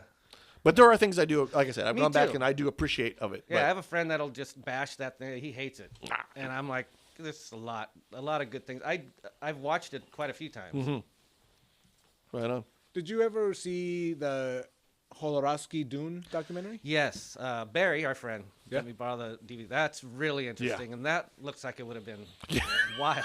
Yeah, that guy is nuts. Talk about a guy if they let him cook. Holy shit, dude. Yeah, that guy. I mean, that guy's been cooking already. Right. so- You didn't think you understood Dune the first time. Yeah. Right. Anything else that you come across?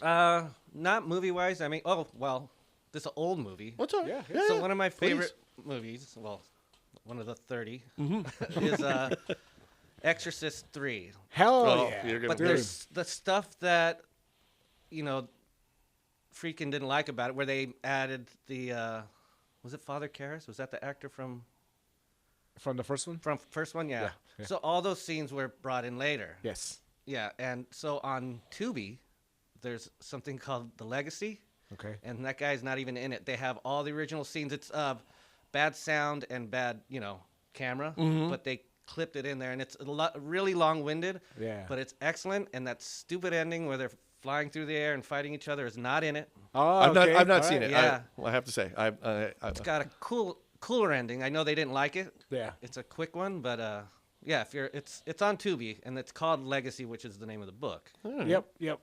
So I absolutely love The Exorcist Part 3. I was gonna say, yeah, There are details in that movie that I still tell people about now, and they're like, "Holy shit, I didn't realize that." One of which, so. my favorite one, is there is a scene where they're in one of the churches, and they show a statue of, I don't even know who it is. I'm not gonna pretend I know who that saint was, but he's holding a cross up, Oh. and then the open Bible. Uh-huh. And then the camera kind of pans over him, and he's regular faced. And there's shadows, of course. They do a lot of shadow play in that Yeah. movie. So the camera pans to the left to show him, and then as it's panning back to the right, you hear in the background the kind of growly voices, but that statue's face changes. Oh, well, I didn't know that. I didn't notice that. He looks really wicked. In fact, I used to call him the Joker because it looks almost like a Joker face. And instead of a cross, he's holding a knife to the open Bible. Oh, I want to watch it again now. Right? Dude, when I first realized that happened, I was like, holy fuck. Because it's already having the Christ open its eyes. Yeah. Right?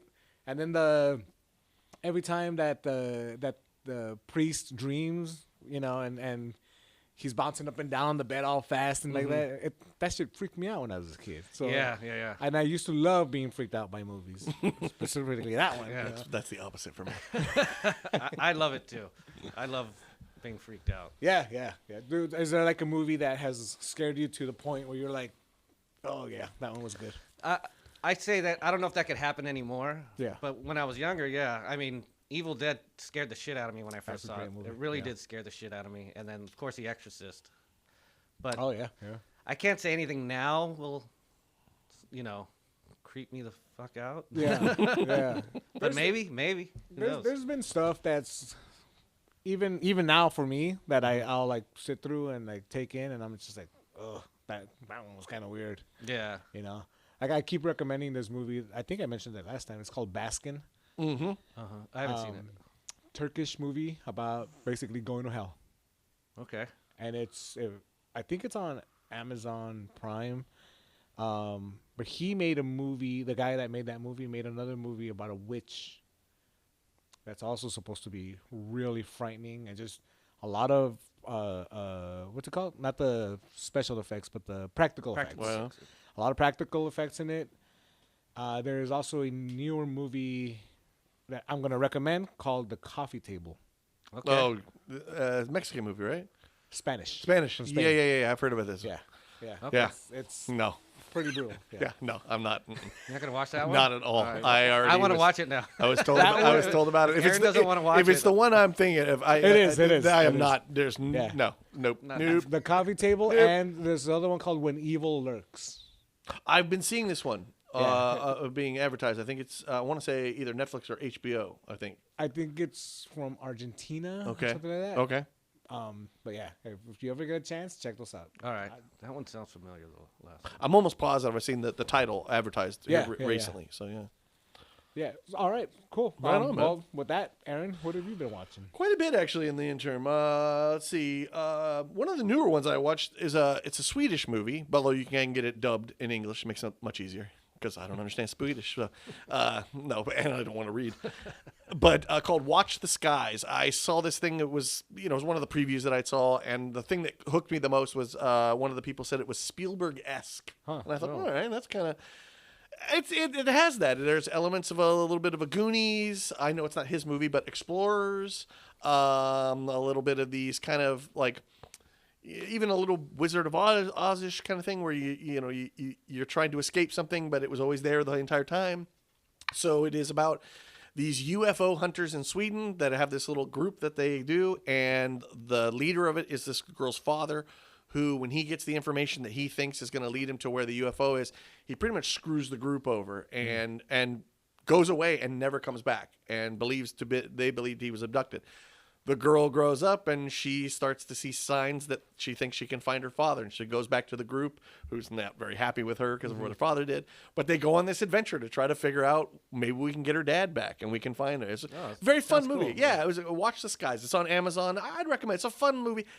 It's a little long, I will say. It's a little long, but it was fun. It was a really one of those, and it does feel like you're kind of watching one of those movies the stuff that we kind of grew up on, that E.T. kind of cool. feel to it. Yeah, I really like Force it. the kids to watch it. The Modern Day Explorers. Remember that one? Oh, yeah. I mean, it was just that kind of feel where it's like, I mean, they're not all children. She's a child. She's under 18. They're all adults, but each person's its own character, and they form this team, and they're misfits and outsiders. Everybody thinks they're weirdos for going after UFOs. There's no such thing, kind of thing. So it just has that whole, outsider. We're gonna band together and make this happen, kind of thing. Yeah, it was fun. I watched Weapons again because Weapons is great, and I really enjoyed it. Yes. Fantastic Four, I watched that. Oh, wow. I liked it. It was fun. I think the thing I loved about it the most is just like visually. So it's like Earth 828. So it's That's like a different Earth, alternate reality where they have technology that we don't have, but they're still taking pictures with flash bulbs. Got it. Yeah. Where that's that kind of thing going Yeah, on. Where they you're- do that thing that like the Fallout game kind of did, where it's a futuristic past, you know. Yeah.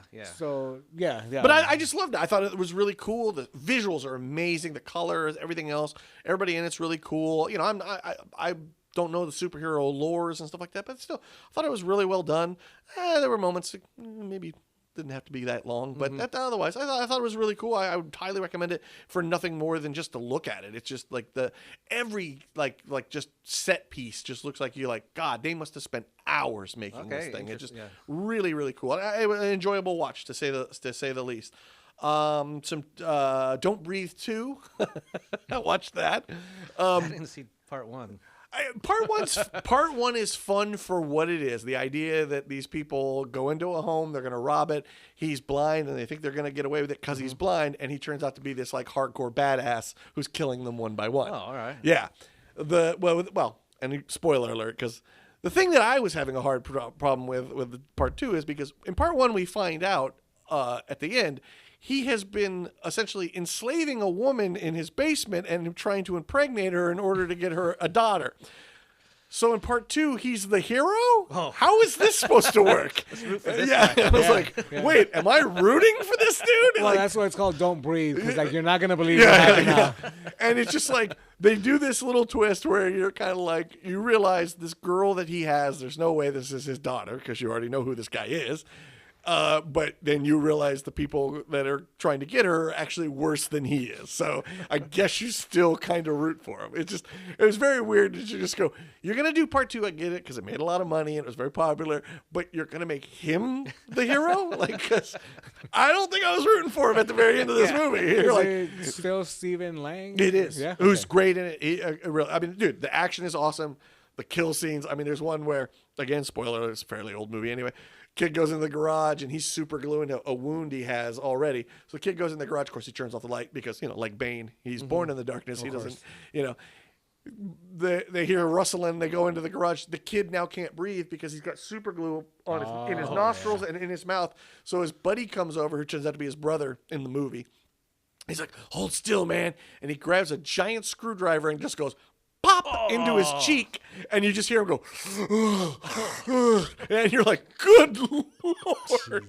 Yeah, and there's a lot of that going on. They could have just gotten some goo gone. That's what I was saying. right. I would have worked Well, on the super glue part. Yeah. Here, just put a hole in your cheek. He breaks a piece of glass and like cuts open his lips so he can breathe. Right? Yeah. Oh no. I mean, it's maximum gore. They're going for at all times. What else did I see? Cool documentary on Netflix, Being Eddie, about Eddie Murphy. That was really cool. Haven't heard of it. So much of those things where it's just like when you're in it, you knew Eddie was a big star, but to go back in kind of 2020 and just see it all, you realize like, dude, this guy really had the world by the balls, and he was 23 years old. Yeah. Wow. And and they talk about it in this thing. I'm not bringing up it. And as a black man in America in the 80s to be that popular, and he even tells a story.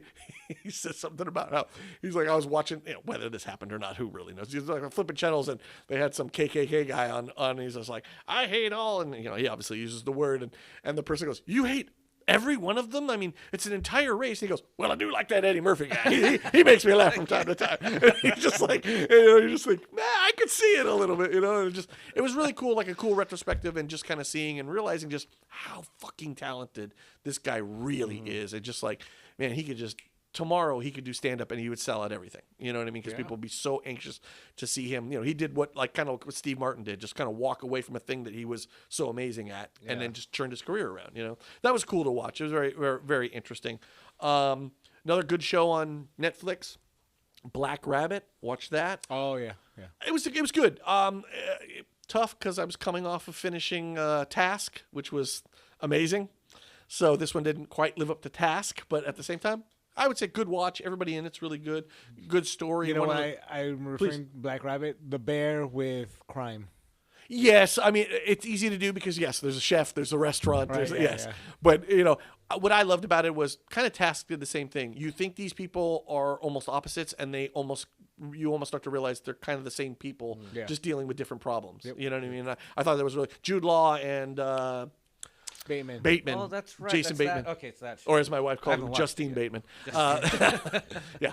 I thought they were both amazing in it. They were really good. I always like seeing Jason Bateman when he's not. I love him no matter what, but when he plays bad guy, I always kind of dig that because it's not what you expect from him, That was Amy's attraction to the show also. Okay. I think was a little bit more harsher on the show. Yeah, it wasn't fantastic. But, Every time I heard Jason Bateman, I heard Michael from listen, Arrested Development. and it's an amazing show. Thank your wife for finally getting my dumbass to watch it because it's fucking great. Yes. But Yeah. at the same time, like I think about when I've seen him in like Bad Words is really great. He's Yeah, great yeah. in that. The one I Ozark. really love, Ozark. Ozark. Yeah, Ozark. The other one I love for him is The Gift. You ever see that one? That one's you ever see think the? so. So it's him and he's married. It's a guy that he picked on in high school. They meet up again, and all these weird shit start happening. Dude, I'd recommend. Okay. It's really, really good. Called The Gift. Fantastic. And he is not a nice guy in it at all. And it's always kind of. I like when he can play against type in Yeah. that way. The It series, been watching that. Oh, how? Pretty good. I mean, Yeah. first episode, 3 kids die, so you're in it. You know what I mean? Nice. Yeah, I mean, it looks really cool. I'm assuming it's a prequel. So you're going. This is like late 50s, early 60s. Like the Beatles haven't hit yet, okay. so it's right in that little sweet spot. It's so far so good. The Chair Company continues to be. Oh yeah, I don't even know Chair what Company the is fuck's going on, and I just hilarious. can't stop watching it. It's such a good show. It's so good. What else was it? And then I wanted to save this for last because I imagine there's a lot you want to talk about with it. I saw the new Frankenstein. Yeah. Guillermo del Toro. I have yet to watch that. I can't wait. This guy just. What do you say about this guy? Del Toro, yeah. He has pieces in this thing that are visually like you could just go, just take a picture of this. That's the movie. I don't give a fuck. You could stare at this for 3 hours. It's so beautiful, and we're living in such great times where we have so many of these amazing directors in general. But he is definitely one of the tops, and it was so good. Everybody in it's really good. Everybody does, and I love the idea that he is over repeatedly. Fuck AI. Most of the special Yes. effects are practical. They are, Yes. just Costumes worn by the actors. absolutely. Oh, it's so good, and it's just so. I don't know. I don't know that I've ever seen anything. Shape of Water is probably my least favorite, and it's still better than good. anything I've ever Still seen. good. Such a good movie. You know, and he continues to impress, and I just think Frankenstein is one of those. I do think it's a little long. I hate to be that guy, but there was a part where it was just like no spoilers, but to say when they are telling the story, and then it goes, and then it tells you you're going to now hear Frankenstein's version of it. You go, holy moly, dude, we're doing this again. Like, okay, here we go. But it's a different enough that it's just so well done. Amazing director, and another amazing achievement for him. Yeah. Consistent guy, too. Yeah, For right. over Yes, so very much long. so. Yeah, Most right. directors don't last that long. No, No, dude, no. you really can't find a stinker in there. Even when like Blade 2, which I isn't l- really his thing, but it's his His version American of it. movies are rad, too. Dude. They're so different. Yes. I love Devil's Backbone. Oh, I It's love- one of that's my favorites. favorite movie. Yeah, Dude, mine too. so good, man. And just like Pan's Labyrinth. I think the other Yes. part that Kronos. Kronos. Dude. Yeah, that's the first one I saw. Yeah. the thing I love about him is he can tell these super dark stories, but they still always feel like fairy tales. Yeah. You know what I mean? Like Frankenstein, he made it. It feels like a fairy tale to some degree. I gotta you see know. that one, Again, if you love Guillermo del Toro, there's no way you don't love this movie. Just visually alone. I don't care if you like Frankenstein. I didn't go into it because it was Frankenstein. I saw his name and said, "I'm fucking watching Exactly, it." You yeah. know. But yeah, I saw how you said online how much you were loving it, so that's why I Yeah. wanted to save it because No, I'm sure you have plenty to say. Yeah. I'm sorry. Did you? No. That was it. That's why I saved Oh, that for last okay. because All right. I figured you'd I have will some stuff to start say. with Frankenstein. Right on. Please do. I didn't see too much, but Frankenstein Obviously, was one yes. of them. No, I understand. I have to say this is my favorite version of Frankenstein. Right on. And I have seen many a version. Previously, my favorite was Mary Shelley's Frankenstein, directed by Kenneth Branagh. Who's in that one? Is that? It's Robert De Niro. Oh yes, Right, yes. Yeah. And then Kenneth Branagh is in it. As he would be. Also, I always forget her name. Helena Bonham Carter. Yes, She's that's in right. this. Because they've made several different versions of these. Oh yeah, I mean, there's always been interpretations of Sure. Frankenstein and The Bride of. Yes. But Mary Shelley's Frankenstein Yes. by Kenneth Branagh Right. has like the totality of the story. Okay, So okay. much like this one, Yes. you get the doctor's point of view or Victor's point of view, Right. and then you get the monster's point of So, view. because you are obviously the reader of the between the two of us, I've never read the book. Yeah, This is true to the book, it changes a lot of things actually. but I mean, does the book tell two stories from Oh, yeah. Victor and Yeah. from? Oh, okay. See, these I are didn't things know I that did not either, know going into it. It tells you. It actually gives. The book also gives you some perspective from the bride, from Eva. Okay, You know, interesting. which was not her name in this movie. Okay. So this movie, the reason I love, especially the fact that it's this story, which Mm-hmm. is already such a, it is a story of loss. It's Mm-hmm. a story of want, you know. But the reason I love that Del Toro did it is because he puts so much attention into the emotion Oh, of not like Victor Frankenstein, the doctor. yeah. He is the person who made all this possible. Right. But then when you have the creature, it's not necessarily that he humanizes him. It's that it's just that he gives him a voice instead of just the grunty, Sure. Yes. original like friends. You Yes. know? Like that's the James Whaley Frankenstein with Understand, Boris yeah. Karloff, right? Yes. Which I love. Yeah. It's But classic. then, yeah, of course. But then you have what was his name? Jason Belorti. Just on how he's delivering those lines, and you guys can, Danny, eventually you'll speak to the visual aspect of this movie. I can only speak to the way it's portrayed. It fucking gutted me. The torment, you can hear it in his voice. Yeah. So there's a scene. Sorry, Oh, go ahead. mild spoiler, where he chains up the creature, and then is showing him the sun. Yes. But he says son, but we don't know if Right. he means Oh, Right. as in father and son. Right. And the monster reacts to it like, oh, like Right. you're giving me new information here, whether it's like either you're showing me the sun light or you're referring to me as your son. oh, interesting. And That it's just sounds such so a cool. beautiful moment. Yeah. Like, and the whole movie is written incredibly. I'm gonna overuse this beautifully. Yeah. All the language is gorgeous. All of it. Like when she, and I mean she as in Mia Goth. Mia Goth. I forget the name of her character. Yeah, I'd be done. Which, by the way, I don't know if you do. You know she played the mother. She played the mother, yeah. Oh, and wow. the Yeah. which okay. I did not know. As my daughter said, you put eyebrows on her, and suddenly you don't know who she is in a movie. You know. But anyway, you were saying. Sorry. Yeah. So like, there's a line where she says like she looked for she sought the world for something like him, meaning Yeah, the creature. yes. You know, and like, and in him, she found what she was looking Mm-hmm. for, which is also a big stray from the book. Okay. And you know some of the other retellings I gotcha. because ultimately Frankenstein's monster Right. does want a mate. Yes. And that's Yeah. where we get the bride. Right. But in this one, it doesn't pan out the way it has in the past. Right. And that part I won't spoil. But that it's- kind of romanticism that also Yes, is something that Del it's- Toro puts in Yeah. his movies. That's what makes this story like the ultimate gothic story. A great point. Yeah. No. You know, like, and fantastic. Yeah. it's obviously the person that wrote it in the time frame that she wrote it. Mm-hmm. Of course. You know, like Mary Shelley had to impress a whole group of actual Writers. known Yeah, writers. right. One of which is her husband, who's already, you know, Percy Shelley. Like, Yeah. like he's the kind of like the not the rookie. What am I trying to say? Like the hot, you know, Yeah. hot commodity I as got far you. as like that kind of writing. And basically in a weekend, in a night, Yeah. she writes fucking Frankenstein. Wow. And it's about a lost child that she had, but also like her feelings about having to play second fiddle to her husband and all this.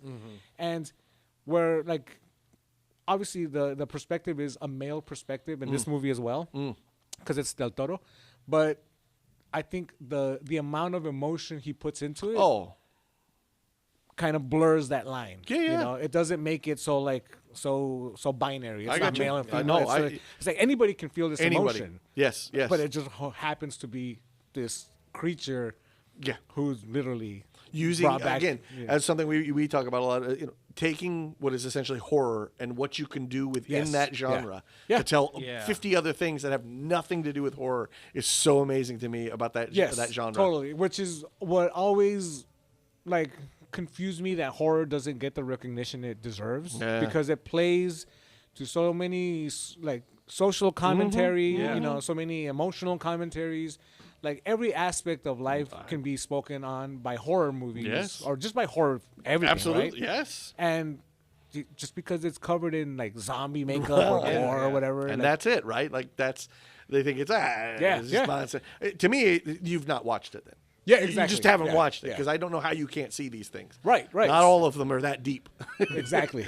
Yeah, like there are like, you know, the fun popcorn Oh, for like, sure, and there's horror other- yeah. movies, Yeah, right? those have their place for sure. Absolutely. Of course. I love just as many of those as I love all the introspective, like Yeah. really get really into the you know the you know the bread and butter of it all, right? So like I love all that stuff. Yeah. Yeah. But Frankenstein has maybe just because I also put my own emotions into this story Sure. of like maybe just because of how I looked or felt at a particular time in my life, I was the outcast, so I felt like oh, I'm the fucking dumb monster with bolts in my neck, you know? Yeah. But I think a lot of people can relate in that way. Yeah, The idea yeah. of like feeling like an outsider or that I'm Exactly. less than. Yeah. exactly, yeah. So the fact that Del Toro comes in and then he frames it everything in such a beautiful visual style, Yes. beautiful dialogue, and then you have the actors and Oh yeah. Oscar Isaac. He's amazing. Oscar Isaac is magnificent in this.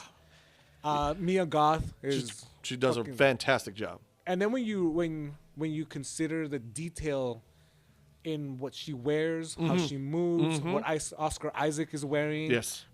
pay attention to the red glove. Okay. You know, and Jason Belordi, like the way he like develops himself.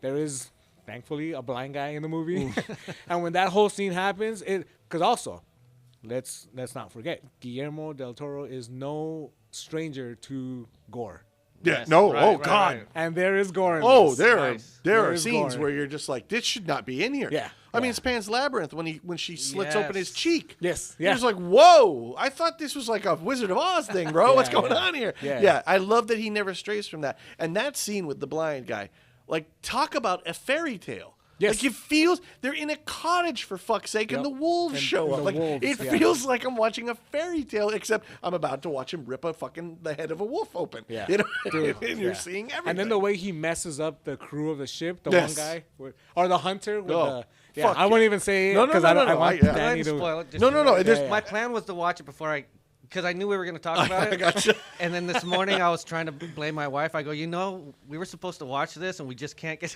You know what? She's like, what? What are you talking about? and it's one, take your time, sit Yeah. and watch. It is long. It One is of the long. things I keep seeing people show is the when the what do you call those things? What do you get buried in? Casket. Coffin. Coffin, These yeah. caskets or coffins. Those alone, I've already seen people online. Where do I buy this? oh, Oh, really? yeah. Please, somebody tell me where I can buy this. Yeah. It's insane. I don't want to give anything. You'll know the moment you see it. You'll be like, oh my god. Yeah. If I can be buried in that, you know. Can't and it's wait like to die. So. well, yeah, it's almost worth it at that point. You know, it's just like the costumes. Like, Yeah, the it's costumes. clear I'm sure that somebody looked into it and said, if this is taking place at this time, this is what most people would wear. But I still feel like it's original in and of itself. It just touches Also, on that time. There you is know? a motif to all the stuff that Mia Goth wears when she's not playing the mother character. Okay. There is a motif to her dress. Okay. Like to her dresses, actually. Like I said, that's why I saved it for last because I knew how much you were gonna love it. Yeah, I and love- I just to man, me it was I just can't wait to watch it. It's I've honestly, and hopefully Amy doesn't hear this part, but I've already like sat through it a second time because it's just so If I did that, whoa. yeah, no, because she liked it as well. Like, she's familiar with like the Frankenstein concept and all that stuff. Sure. But for me to be able to kind of have her sit with me, it needs to be a good movie because almost famously, I watched a bunch of crap horror stuff in the past, right? Yeah. But this one, we sat down, and then when it started on the ship and all the violence there, she was like, "Oh, okay, I'm in. I'm in." Oh, like cool. this is not what I remember of Frankenstein. Yeah. You know, but yeah, when you get to it, and when anybody out there gets to Frankenstein by Guillermo del Toro, please let us know what you think, Yeah. because I think it's such a beautiful movie. I think Aaron I also agrees. do. You know, To There- put his stamp on it the way he did is yeah. just Oh amazing. man, and again, I lament the fact that he has not made a H.P. Lovecraft movie. Yeah. Oh, awesome! Yeah, one of the few. Yeah, because if you've read H.P. Lovecraft, he's one of the persons that can do it. If anybody could pull it off, I mean, at this point, I feel like you give him anything. I don't know that there's Yes, anything he yeah. couldn't Yeah, do. yeah. You know, and I want to say a small tidbit of trivia that I think you and I just learned. I don't know, Danny, if I can't remember if I sent it to you. I want to give a big shout out to James Cameron, who apparently paid the money through the ransom for Guillermo del Toro's father, who was Father. kidnapped. Yeah, yeah. Thank you, James Cameron. so Wow, that I Mr. didn't know that. never. Yeah, yeah. This is one of these Wow, what a crazy things you never story. heard of. Apparently, yes, his father was kidnapped and held for ransom. James Cameron paid the ransom. Yeah. And it's like, wow, I thought I wanted to see Pan's He should- Labyrinth. I mean, Right. good God. He should keep doing that instead of making I agree. avatars. Like Just pay people's ransoms.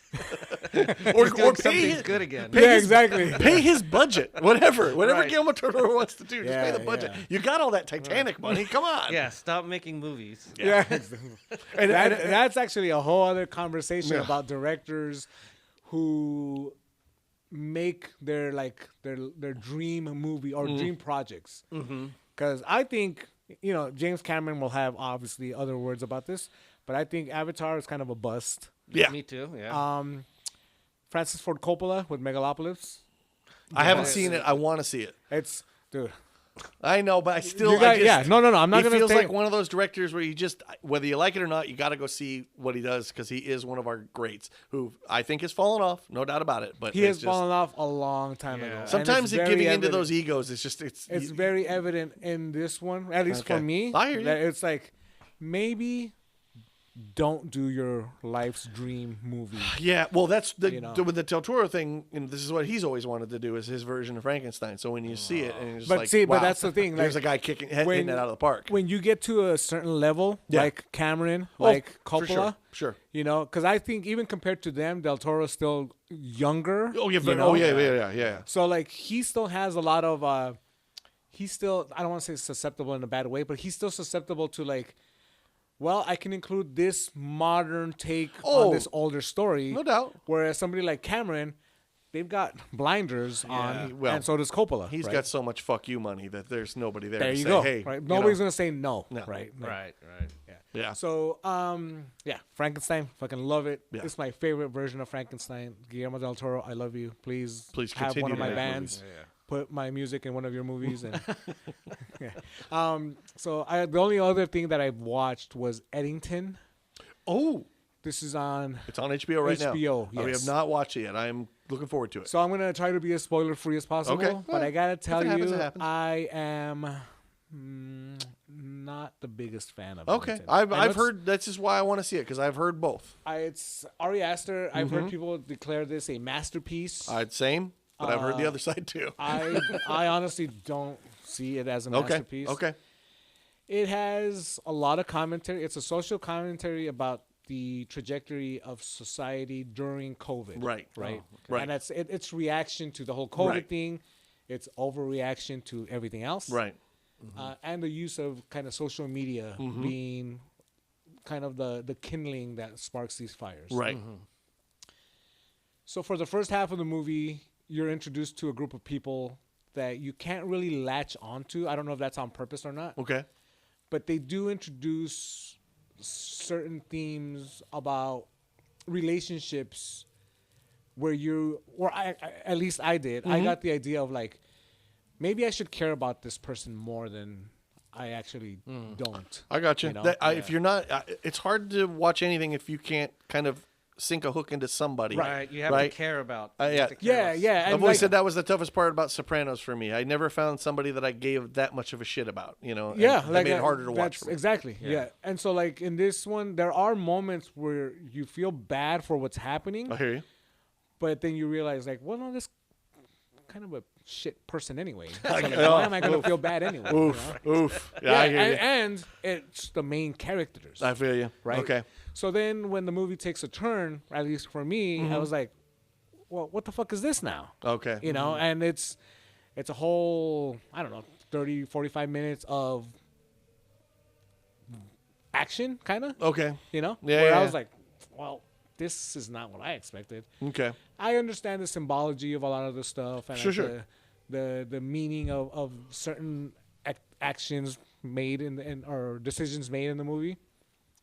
But just the way it kind of is put together, not that I'm against like a COVID movie because this isn't necessarily that. I hear you. No, I hear. But when you don't really give, how I'm trying to say this, the Ari Aster wrote and directed this, Right.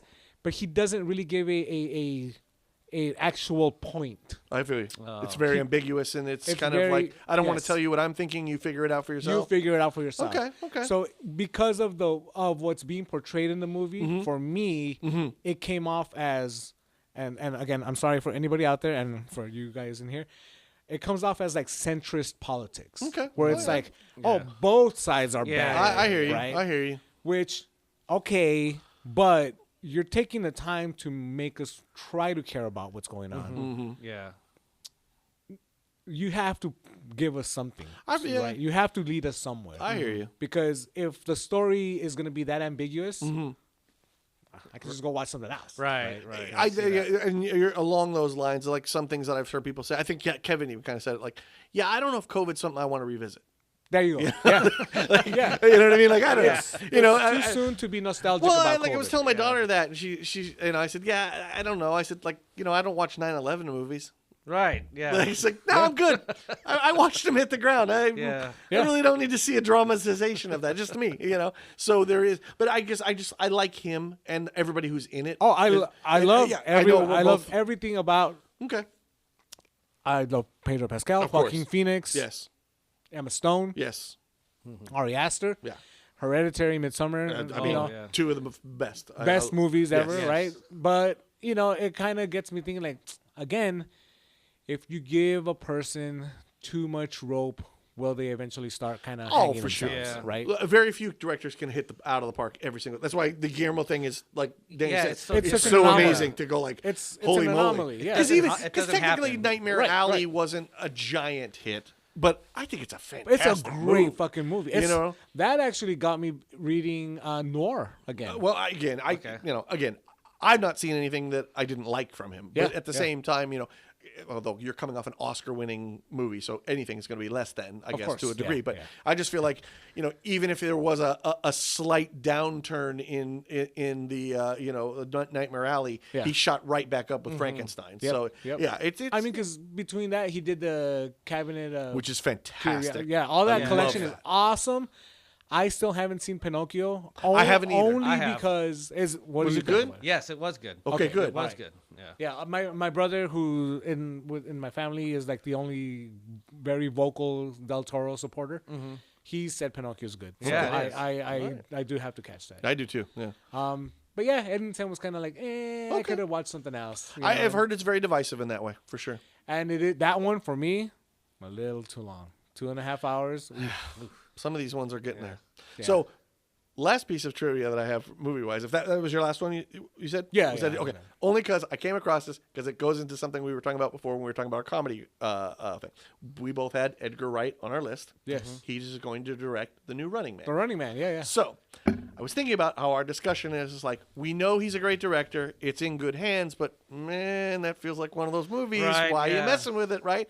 And then I started thinking, it's like, that's so weird because, you know, back in the day, did we even know who directed The Running Man? Like, Yeah, we I didn't give didn't a shit, care. It had right? Arnold Who the fuck? Schwarzenegger. And I thought, and we've talked about this where we go, how many directors back in the day too? It was just like, I don't know. This is what I'm doing for the next 3 months, and I'll go do a romantic comedy next week. You know what I mean? Yeah. So I looked up the director of The Running Man, You'll never guess this. He's Starsky from Starsky and Hutch. Whoa. The black hair guy from Starsky and Hutch. Yeah. Directed The Running Man. Yeah. His other movies were The Cutting Edge. I don't know if you ever saw that. D.B. Sweeney. D.B. Sweeney. Yeah, he's the hockey player that now has to be the ice skater. I can't remember the one after that. And then it's a sports movie. The other one with Kevin Bacon, where he finds the tall African guy and brings him to play basketball. Whoa. Yeah, and then and then his last movie I think that he directed was Kazam. Oh, wow. The one that Well, everybody that's a thinks was classic. Sinbad, but was actually Shaq? Oh yeah. or Shazam, not Kazam. Shazam, yeah. Oh, Shazam. He I did think, Shazam, yeah, right. I think that's what I read. Yeah, but I was Shazam. just like, it hit me. I was just like, yeah, because who the fuck knows who directed the first Right, Running Man? And then I was like, well, who did direct the first Running Man? And I was like, why does that guy's name sound familiar? And I was like, let's look at his credits. And it said TV, and I thought, well, as a director, right? And it's like, no, Starsky and Hutch. Like, you know who wrote it, Get right? the fuck out, man. Stephen King. Stephen King. Yeah, King. it's one of his short So stories. that's how I first knew it. So Oh, okay. when I saw that movie, even like back then in the Mm-hmm. 90s, I was like, okay, I have an idea of what I'm going to see, and it didn't pan out that way, but I still love it. Yeah, well, Like, I Running Man. Again, I'm sure we're all the right age. Yes. that movie's Yeah. fucking fantastic. I absolutely Yeah. love it. And again, as we talked about, I love Edgar Wright. I'm sure it'll be really good. Maybe I'll even like it. It's just there was that moment where you're like, "Hey, they're redoing The Running Man," and you're like, Yeah, "Well, anytime no, they you redo don't. anything, Leave it yeah. alone." Yes. So there's that moment that like a few months ago when I was rewatching Total Recall, and I was like, God, everyone in this movie I like. Mm-hmm. You know, but you changed it just enough where I am no longer connected to the movie. Yes. You know, and it was like, you could have kept the fucking mutants. Yeah, well, Right. and Made again, them we robots. were all at that perfect age when Yeah. that movie came. Those movies. Not to say I'm not taking anything away from Total Recall. I think it is a fantastic film. Yeah. I'm just saying, like, we're at a great age when that came out to be like, holy crap. Anything Arnold was in. There it is, Yeah, right? And because Anything. you were already in. It didn't matter. I do have to say Arnold Schwarzenegger, for being such an outdated person, is still my favorite action star. No, Yeah. Like, more so than Sylvester Stallone. yes. You know, Yeah. like, He beat Sly. He beat Sly big Oh, time. yeah. Although Sly had his moments because he made a huge comeback with Cliffhanger, which is a fantastic. I love fucking Stop or action my film. mom will shoot. Classic. All right, so we're done with Danny here. Danny, well, thank you for coming down. But no, I just Yeah, I knew we'd be talking movies, and I saw that today with a movie that I know we all loved, and I just thought, wow, Starsky and Hutch directed yeah, fucking that's- The Running Man. I am That's looking crazy. forward to seeing The Running Man. I am too. Because Edgar Wright, Yeah. he did an AMA on Reddit recently. Okay. Purposely, I stayed away because I was like, I don't want to know what you put into this. Yeah, I just I- want to go in blind. I feel the same. And there's a ton of great people in it too. Yeah, But there's for another sure. one where you're just like everybody that they keep showing on the screen, you're like, dude, I love all these guys. Yeah. You know, but yeah.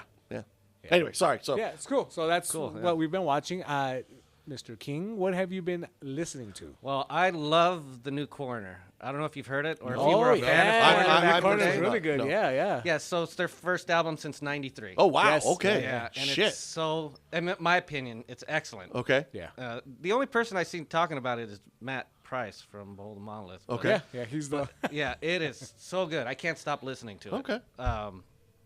I don't know if you guys were fans of it. I am. Oh yeah. I'm not. I won't pretend. And then the new Viagra Boys, I loved. That's one of my favorites this year. Man, I tried with them. Yeah, I know it's. It's Yeah. well, I like a band called the Sleaford Mods. I love Sleeper. I love Mods, them, and yeah. they always. I get. Well, if you like them, you may also Yeah, yeah. enjoy. And I tried. I just. Yeah, I Didn't connect. I was a fan of them for a little while, and then their guitarist passed away, Oh. and they put out an album their last album before this one, Okay. that I didn't like that much. Okay. In fact, I didn't like it at all. Okay. And then this new one, I love it. Okay. I think it's great. All right. And I guess the other one, I'm not 100% on them yet on their full album, but Mm-hmm. most of the album I like. They're called Dice Spits, Mm. 4-piece female band. Oh, they played some kind of live. Probably on KXBD that. Yeah, they or- did one. okay. That new album, I kind of dig it. Even the stuff I didn't like at first. What do they sound like? Because I've They seen the go name. from heavy to like shoegaze to like Okay. yeah, they're kind of all over the place. All right. But Is there a band you could? certain parts? I mean, it doesn't have to. Just it gives me the visual. A little yeah, more. I suck at this by the way. No, it's okay. I did come across that Dice Spits from KEXP. Yeah. Yeah. So That was- yeah, they had come out with one. They released one song that I loved. It was a heavier song. Okay. you know, Yeah. And then the whole album, you get, it just goes all over the place. Okay. Yeah, it's. I'll check them out. No, I've been. You're probably the fourth or fifth person I've Oh, seen okay, cool. post about it or mention that. So I just kind of like, but I've not gotten anything where I could get a sound. So. Yeah, so I listened to the full album and I wasn't a fan of all of it. Okay. But the more I listened to it, Growing on you? Yeah, it's growing on me. The Right songs on. I didn't like too much, and those are probably the three right now that besides all the old shit. I Which throw is? on. Go ahead. Oh, Neurosis all the time. All right. Hell yeah. What's Brian Jonestown Massacre? Oh, Hell okay. yeah. All right. I love them. Really? I listen Okay. to a lot of them, Right on. and yeah, that's the Kinks always. Okay. Nothing wrong. Hey. Corey Feldman. Corey, well, Corey, yeah, that's for other reasons, but yeah, I listen to Corey Feldman as much as I listen to Neurosis. That's pretty hard to admit, huh? Revelations on the rehearsal room. I didn't know this was gonna happen. You're exposing Yeah, everything. looking inward. I listen cool. to way too much Corey. What the fuck? Yeah, so that's about it. Right on. Yeah, right I on. mean, besides the other old stuff. How about you? See, quite a bit actually. There are a lot of new stuff. First of all, new Primitive Man. Observance. Great album. Fuck. Yep. Fuck me. I can't wait to see them live. God damn it, dude. It's so good. Rap group that I like, or mainly I like the one album that they did with The Alchemist, Arm & Hammer. Came out with another one with The Alchemist called Mercy. Just this weird, abstract style of hip-hop that I just really... It's hit or miss with a lot of their stuff, but this one's hitting. It almost feels noirish. It almost feels like a soundtrack to a movie I've not seen, but I feels like it's part of that. It just so different than your average hip hop that you get, and their flow is so individual, and just I'm really digging it. Plus, again, you kind of put The Alchemist on something I'm kind of in. He's having a moment this year. He just redid the new Mobb Deep album. He did an Erykah Badu album. He did a Freddie Gibb album. wow. Yeah, he's having a moment. He's always been around, especially if you like that style of hip hop. But yeah, he's having a moment right now. Big one I know that Danny will really like. The Avett Brothers and Mike Patton put out an Oh album wow, together. yeah, guy's amazing. Does he make weird sounds? No, he No, just doesn't, kidding. Danny. No, as anybody who knows me knows, I am a massive Mike Patton fan. I pretty much, you put his name on it, I will give it a listen. This is easily the most commercial thing he's ever done, Oh, okay. hands down. The Avett Brothers, for those who don't know, kind of indie folky, country, indie rock. They're a little bit all over the place. The one album I very much love. The other stuff, whatever. But I had to check this out because because I was kind of the same thing. I know what the Avett Brothers sound like, and I know what Mike Patton sounds like. So it's like, so they're gonna bring Mike Patton in, Right. and he's like funny mics and masks while he's going while they're trying to sing some folk song. And no, absolutely not. There are a couple songs that I think aren't your average Avett Brothers song. They're got some electronic drum and stuff like that, but this is easily probably the most straightforward stuff he's ever done, and he lets his voice just. I think it's the voice of God. I mean, I love his voice. So I really, really am digging it. I think it's really cool. And then I hear they're going to tour together, which is very interesting. Yeah. All right, check that out. It's one of those things where I say to myself, like, I think I even posted on Facebook. It was like, I'm loving the album, and I'm also interested to see how many Avett Brother fans go, Mike Patton, let me check this guy out. And boy, are you going to be disappointed in some of his shit. Like, oh, what's this theme sounds in your voice album? What's that about? Your dog's jumping through a window, So, yeah, I thought it was unbelievable. And again, something that very commercial, which, his version of commercial is that album, Absolute Love, Peeping Tom. I remember reading, he was like, this is what I think FM radio would sound like. And even that, I think it's still very listenable for the average listener. But even that has some stuff in it that's like, radio would never play Is that a this, Mike. solo album? Or Technically, no. It's him doing, essentially collecting people. Dan the Automator, Keith Koala, what's her name's even on it? What's the Starbucks piano girl? Her dad's Ravi Shankar. God God damn it! Now I'm forgetting her. She had some moments. She's on it. Massive Attack. He does a song with. Yeah. So each song has different people on it, but it's mainly him. It's just rock and roll with some hip hop stuff, some interesting beats and stuff like that. I love Peeping Tom. It's probably one of my favorite projects from him. But of course, listening to that sent me down a Mike Patton route where I listened to a couple of his. Two of my favorites from him, the Mondo Cane. He does that whole the Spanish songs, Spanish pop songs from like the. Oh no, Italian. Italian. Mondo Cane. Okay. Mondo I did Cane. hear that. Kane, I love it, dude. Like Spanish pop song or Italian pop songs from like the 50s and 60s. Yeah, Full so it's- orchestra. yeah. He's singing them in Italian. I love that. There's a album. whole. I'm pretty sure you've heard of it, but it's a genre of Italian movies called giallo. Oh Okay. yeah. Yeah, it means yellow because of the magazines. The books they used to come in. The paper would yellow up. Oh, interesting. So they're all crime stories, like murder Okay. stories. But then the Italians really like took off with that whole genre. And yeah, so he sings a bunch of the themes. There's one that he does like the Diabolique theme, the Deep Down, which is my favorite. That's one song of my on there. favorites on that one. Yeah. It's so good. You can actually there's a really cool live version of it. Yes. He did Yeah, it yeah. in like Norway or something like that. With the whole orchestra. Whole Oh, orchestra, wow. everything. I love that. The other one that I listen to with him is called what's that flower that blooms once a year, kills everybody? The smell. Corpse Flower. Corpse Flower. It's Flower, called yeah. Corpse Flower. It's with I did write his name down. Jean-Claude Van Damme. No, just kidding. Jean-Claude Vanier. One of my favorites. They play twins. Jean-Claude Vanier. Apparently, he's a big-time French composer guy. I'd never heard of him. Met him at here at the Hollywood Bowl, I think is what I read. They were doing a Serge Gainsbourg tribute thing. Love Serge and Gainsbourg. And I guess this guy had done some orchestration for Serge Gainsbourg. He said they hit it off immediately, and they put this album. I love it. It's fucking really very Mike Patton-y, but just like still not overly weird, but very. You just go, yeah, I could totally see Mike Patton doing this. Those are two of my favorites. So it set me down a little bit of a Mike Patton rabbit hole. Some newer stuff I found. Once again, we brought him up before, a friend of the show, Barry, turned me on to a band called Shrine Maiden. Oh yeah, he sent me that. A Theory of Cloud. I really dug it, man.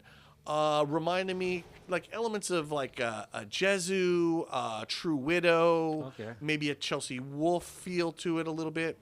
But it also reminded me of a band, one of their albums, a band called Churches Burn.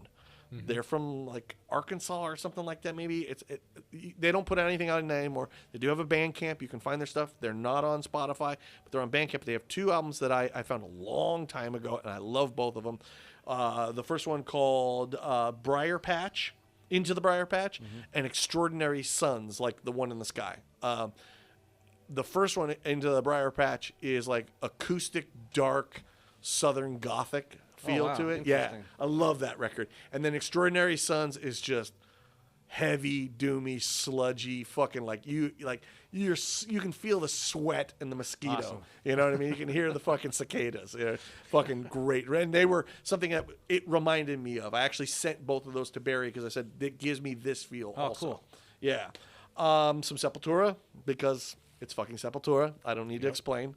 And for those if you need an explanation, go fuck yourself. I don't know what to tell you. Another band that I found a long time ago, I was looking, as we're getting closer to the end of the year, I'm going through a lot of bands that I had found throughout the year. A band called Contusion, death metal band. They're on Profound Lore. The album is called Insatiable Lust for Death. They're obviously an acoustic folk band. They are a death metal band. This is like fucking knuckle dragging Neanderthal style death metal. Nice. It's just heavy, bassy, fucking just go from the moment Oh, it that starts. sounds interesting, It's really actually, yeah. big red cover. You can't miss it once you see it. Contusion with a K. It's it's fucking great. I really, really am digging this album. Let's see, what else was I listening to? I found a lot of stuff I find from time to time. I find from watching essentially celebrities go, oh, this is what I'm listening to, especially like Amoeba's What's in My Yeah, Bag. What's I in My love Bag. watching that. As long as it's somebody who like, some guys is like, I don't give a shit. I don't even like your band, so I don't want to know what you're listening to, But it was, what's his name from Training Day? Not Denzel, the white guy. Ethan Hawke. Thank you very much. Ethan Hawke, okay. Which I did not know. I guess I just assumed the movies, Dead Poet Society and all these things. I always thought he was more like an indie guy or like, huge country guy. Loves fucking country. He's gonna have a Merle Haggard documentary he's working on right now, which I'm very much looking forward to. He turned me on to a guy called Charlie Crockett, who apparently is like the great grandson of Davy Crockett. Yeah. So I think that automatically puts you into country. I don't know, but album called Dollar Days. Really digging it. That kind of modern country, not radio necessarily, but you definitely feel like the older stuff, the Whalens, the Willies, but you get the Willies anyway. Waylon and Willie, but you definitely it's got a rock sound to it though too. I'm really digging that one. One that I actually found probably 10 minutes, about an hour before I headed out to come here, was a thing called what do you call? Oh God, I wrote it. Sometimes I can't even read my own writing, which is ridiculous. Subrig Destroyer, which I was like, that's a hell of a name, right? Which I was like, I'm in. Subrig Destroyer. All right, now show me what you got. Right. Fucking good, man. Heavy, heavy, doomy, sludgy, but not like overboard either. It's bass drum only. Doesn't have that ohm feel, but like you feel it. But it's like cool. It's still like a doom band or like a sludge band, but they ride the psychedelia without actually being psychedelic. You know what I mean? But fuck, the album is called Road Asunder, and dude, no Bandcamp. Their album came out I think 2003, so you can go on their MySpace, which doesn't seem to exist. Yeah, exactly. Because I checked on Metal Archives and it was just like, yeah, they have a MySpace and that's it. So I was like, well, fuck me. I found them on YouTube. You can listen to the whole album up on YouTube. I actually left a comment saying, hey, I know this is a while ago, but is there any chance I could buy a CD from you guys? Because they did put out a CD. I can't find the label anywhere either. So who knows? So how old is this? I want to say it was like 2003 when it came out. Oh wow, okay. Yeah, 2009. I did write that down because so it's your 2009 MySpace. So yeah, I fucking just really dug it from the very beginning. The bass drum thing, you're already getting me. I'm already in. I love I don't know if it's necessarily a novelty, but I do feel like it's kind of like fuck a guitar, Right? You know what I mean? Like, okay, try this out. And by the way, we're gonna play heavy with no guitar. Holy shit! I love that stuff. And I was totally digging on that. Reminded me of another band. They do have a guitar. One of those ones you just, especially when I was really immersed in the doom sludge stuff, you find these one-off bands, and there's a band called Dead Languages. Their album called View the Dawn. Mm-hmm. It was like a demo / like nothing. That's all they did, and I bought it from them. The other thing he does, I don't know how to describe it. It's that thing with with the voice where it's almost like it sounds like it's behind like a robot almost, and it's I'm not describing it right. Like that one, like the Who, like HU, like that, like no, that kind of thing. I'm trying to think of.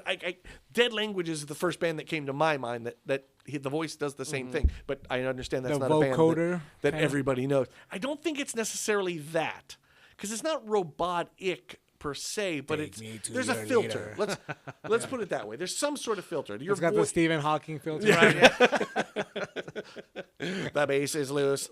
It's some kind of filter. It adds an element to it that I think just sounds really cool. But yeah, like I said, that was probably about a couple hours before I headed out here. Last FM recommended it to me, and I was just like, "Fuck, this was really, really good." I would recommend that. Other than that, that's pretty much it, man. A lot of new stuff came out Friday, so I was definitely busy with a lot of stuff. How about you, Nick? Well, I was listening to this band Cardiel. Okay. It's a 2-piece, currently located in Mexico. Okay. Mm-hmm. But I think originally they're Venezuelan. Oh. And it's a gal who plays the drums and a dude playing the guitar. Okay. And it's very doomy skate punk. Oh, wow. Yeah, it is different. magnificent. It's called what again? Cardiel. Cardiel. Okay. Yeah. All right. C-A-R. I believe it's C-A-R-D-I-E-L. Okay. So I actually first heard about them through Dan Kaufman. Okay. He went to go see them play in Long Beach, I think. Oh. And then they were featured on KEXP, of all things. And I was like, hey, that's that band. They have some songs on their, Bandcamp. Okay. Fucking great. All right. Great fucking drumming. And even the KEXP video that has like a whole set by them It is magnificent. Right on. Heavy distorted guitars. Okay. But they play like the sludgy, doomy stuff in a punk, like a skate. I don't mean skate punk like Blink-182. I mean like You mean like Avril Lavigne? yeah, exactly. Yeah, The queen, the skate punk. The true skateboard. the real stuff. Yeah. The diehard stuff. I mean, he's just a skater boy. But I more like like when I know people kind of refer to this band like Blast or Aggression. Okay. Okay. That type of stuff. So it's a little bit more on the hardcore punk side. Okay. Mixed with the doomy sludge. Oh, it's so good. That sounds Right on. It is sounds awesome. fucking great. Right on. So they were one of the first ones. I was just trying to look it up. This gentleman by the name of William Pazinski. So I go down rabbit holes a lot. That's where I'm always at. I'm in a rabbit hole. Now I told you, gentlemen, that I was reading about the worship of Saturn. There's a concept that when you get too deep into the worship of Saturn, Saturn's, I guess one of the characteristics of Saturn is that the element of iron is attributed to Saturn. So you actually feel the weight of Saturn's presence over you, and you get depressed. And whenever people who worship Saturn get depressed, they're feeling the weight of Saturn, right? Wow. And they developed this thing called melancholia. Okay. So William Pazinski wrote an album called Melancholia. Yeah. Yes. I knew that name. Yeah. So like, this album is fucking great. It is kind of electronic-y, very synthy kind of, very sparse in its song structures, but it's very, very captivating, and it's cool for either background music or for stuff to like be paying up, attention up front. But it's really cool, and I've been listening to that album over and over again. Yeah, that thing's a classic. In that kind of in that world of music, that thing is it's on a pantheon. As soon as, like I said, when you said the name, I was like, but as soon as you said the album name, yes. Pazinski's he's like legend status at this point. But that album, god damn, what a fucking album! I gotta check that one out. And that one always makes like top 10, top 50 lists of that kind of music for sure. Yeah. So then I went from that to Cannibal Corpse, The Bleeding, As one does. because I love Cannibal. I love all their shit. Right on. But Tomb of the Mutilated and The Bleeding are fucking classics. Especially, when you consider that the next stuff afterwards is Cannibal Corpse on steroids. Yeah. Right? But when you're like, okay, this is where it comes from. It's, Sure. just a bunch of fun guys playing death metal from New York, Right. And it gets a lot heavier, it gets a lot technical, and So heavy you don't even have a neck. exactly, yeah. You get called as the neck, even though you don't have one. Yeah. But so Cannibal Corpse, The Bleeding was one that I revisited, and then I went into Lamp of Murmur's new album. Okay.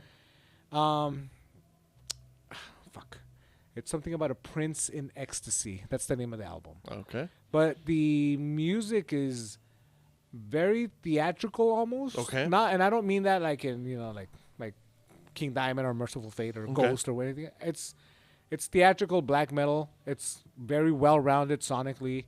I actually liken it kind of to Emperor's Anthems to the Wild Contenders. Where it's symphonic in places. Okay. The blast beats are there. The music is just full, Wow. and it's well High praise, composed. my friend. Yeah. Yeah, I honestly, I almost didn't want to say it like that, but and I'm not saying that like his previous albums can, have the weight that older albums by Emperor have, but this one is just such a well-made album that It's interesting 'cause I saw some people pushing back. I thought I saw a couple comments that said that it was kind of a letdown. Yes, I did. Which But I was again, like, I don't know. Yeah, I'm not a fan of the band, so I didn't. I just thought, okay, because I know people like them. Yeah, You know what I mean? I don't know like people's expectations Sure, when it comes sure. to especially like if it's a band that they like and I hear you. they don't like one particular album over another. I hear you. But with this one, I have been a fan of Lamp of Murmur for a couple Right on. years now, but Right on. this one being the one that I've been introduced to where I pay attention to it as it comes out. Yeah. So it's just like God damn, this one fucking hit me. There is really, something really different well. about that, right? When you have found a band and you've listened to their older stuff, but when the Yes. new one comes out, Yeah. it's like you get to rediscover, or Yes, that yeah, one feels totally. like more yours. Yeah. Then Yep. that's always a weird sensation like Yeah, that. yeah. Yeah. You I know, gotcha. But I can't fucking stop listening to this album. It's Right so on. good. And then the other thing that I've been listening to was, well, two things. Please. One was this older band, I guess called Scepter, Okay. kind of heavy metal-y band. Okay. Oh, cool. I like that stuff.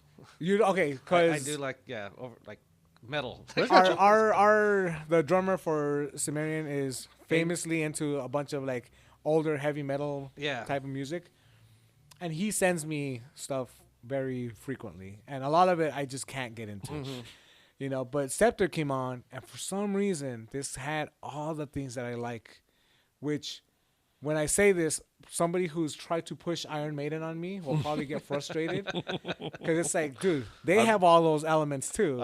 Dude. Yeah. But Scepter just does it in a way that I happen to like. Uh-huh. And yeah, like I actually came across one of their songs on a playlist on Spotify. And I was like, hey, this band's not that bad. I want to check that out. I Yeah, do like Scepter's that, cool. like old-fashioned, over-the-top. Yeah, metal because it's type kind of like stuff. Manila Road, Oh, Sarah cool. Thungal Okay. type stuff, you know? So Alright. like that, if you like the traditional metal, I do, if it's done well. yeah, when it's kind of almost like proto-doomy type of stuff. I gotcha. Yeah, this one's cool. It's fun, and it talks about fucking sword fights and fucking yeah. kingdoms and shit like that. So I'm already on board. Any particular album? You know, honestly, no. I Okay. just kind of popped on their No problem. Their, Just wondering. Their, you know, the This Is Scepter. Yeah, radio, no, you're whatever. much better at that than I am. I hate doing that. Yeah, I feel like I don't want your mix. I want the album. The album, mix. yeah, But I love that. You know, I love because I have done that with certain artists where Yeah. you're just like, dude, you've got a discography. There's no fucking way I don't even know where to start. So I have used it, but yeah, no, I and I what love that you do that because you get probably a better perspective. All the Well, way around. the thing is that it gives me a good mix of just several time Yeah, frames of theirs. absolutely. And then I go back and listen to the first one, the hear you. second one, Yeah, right? Okay. That's nice. Okay. Yeah. Okay. That's what I did with that John Fahey. Gotcha. you Yeah. know, which I still forget the name of the blind whatever. Yeah. No. I can't remember now too. I'd look at. But then because I knew you were gonna come down, I started listening to Integrity and Oh, cool. you know, Humanity is the Devil, Systems Oh, Overload, yeah. He Who Laughs Tomorrow. Fucking great fucking albums. Yes, great albums. I love everything Dwid Hellion touches. Did you ever listen to Vegas? Vegas? Yeah. No, is that Dwid was in that? Or? Dwid had a big hand in making the music for that. Mm-hmm. He was in it. He was in Vegas and in another project called Roses Never Fade. Okay, I haven't heard of either of them. Where, remember when Scott Kelly and Steve Montiel started doing the The solo? solo stuff, yeah. Yeah. So that's Dwid's version of that. Oh, wow. It's Okay. fucking amazing. And I don't know, you've actually heard this. I played one of the Roses Never Fade songs. Then I was just saying when you said that sounded familiar. I played it at one of your get together. Right on, right on. But it's maybe like 4 or 5 songs, and it's just Dwid, Yeah, I'm Dwid down to being listen to that. Dwid, you know? Roses Yeah. Never Nice. He's cool as hell. Like I love everything Yeah. Dwid touches. I love everything Holy Terror. I fucking sign me up. Give me that shit. But that also led me into listening to, and I think I mentioned them to you before, The Banner. Oh, I love the Banner. I Yeah. love the Banner. I love The Banner. Favorite. Wow, I haven't heard that name in a long time. So I have their drummer, no, their ex-drummer on one of their kind of bigger albums was this dude named Paul, who used to play for Gotham Road, which was Okay. Michael Graves' old band. Oh, that guy. Yeah, exactly, right. But my old band played with Gotham Road when Paul was in Oh, cool, Yeah, okay. so like when I met him, he had kind of told me like this isn't his regular cup of tea. He's more into like hardcore stuff. And then I found out he was in the Banner, and I became an instant fan because his drumming is amazing on the one album. Yes, yeah. And like Joey Southside, the singer, he's got a great fucking voice. Yeah, great band. Yeah. So so The Banner. So that's what we've been listening to. Folks, if you want to support pretty much a family grown business, where can people find your releases? Well, I'm sorry. No, you're Pull good. this up Good. for you. No. I have it open right here. We do have a website. Okay, is Black it- Voodoo That's Records. probably blackvoodoorecords.com. Okay. These are questions for my wife. That's how Well, much, I guess we'll have to have her on how then, much- and we'll link it to the episode. Yeah, yeah, we will yeah, link it, yeah. yeah. So it's probably blackvoodoorecords.com. And you have a Bandcamp, right? We have a Bandcamp. Yeah, and that's pretty much where everything's at right now. Okay. Instagram, I know you have somewhat There's of an an Instagram. Yeah, I'm so old. I suck at that too. It's more of a TikTok guy. Yeah, more of a MySpace. When you're talking about MySpace, I'm like, there we go. I'm bringing that back. You're like, hell yeah. Came with a Bring free back the friend. top 8. Right. People get mad if you bump Yeah, them yeah. down. Yeah, yeah. Yeah, so look for blackvoodoorecords.com. Look for Support them the on, scene. Yes. Look for them on Bandcamp. And actually look for them on Instagram and push Danny to posting more on there. Yeah, do that. Irish Voodoo Records too, if you're into hardcore and skate punk and stuff like that. Yeah, Absolutely. Irish Voodoo, of course. Yeah. Danny is an eclectic guy. And if you see Danny at a show, say hi. say Hi hi. to me, and I'll see if I can if you're in a band, Yeah. definitely say drum up hi. a conversation. You never know. Danny's a great guy. He's usually there with his wife. She's amazing. Yeah. They're always very, very nice people. Yeah, so shout out to Come Jessica. by, say hi. Yeah, yeah. Yeah, so Danny, thank you so much for joining us Absolutely, today. man. Thank you. And we'll catch you all next time. See ya. See ya. Howdy, folks. Thank you so much for spending time with us here at the rehearsal room. If you've got any recommendations you'd like for us to check out, whether it's a band, a movie, or anything else you think we'd be interested in, you can write to us at therehearsalroompod@gmail.com, all one word. We're also over on Instagram or Facebook, or even YouTube. You can also find us on any of the popular platforms for podcasts. And if you happen to know anybody that would be interested in any of the subjects we're talking about, please make sure to refer this show over to them. Make sure to like and subscribe wherever you listen to us, and we'll catch you soon.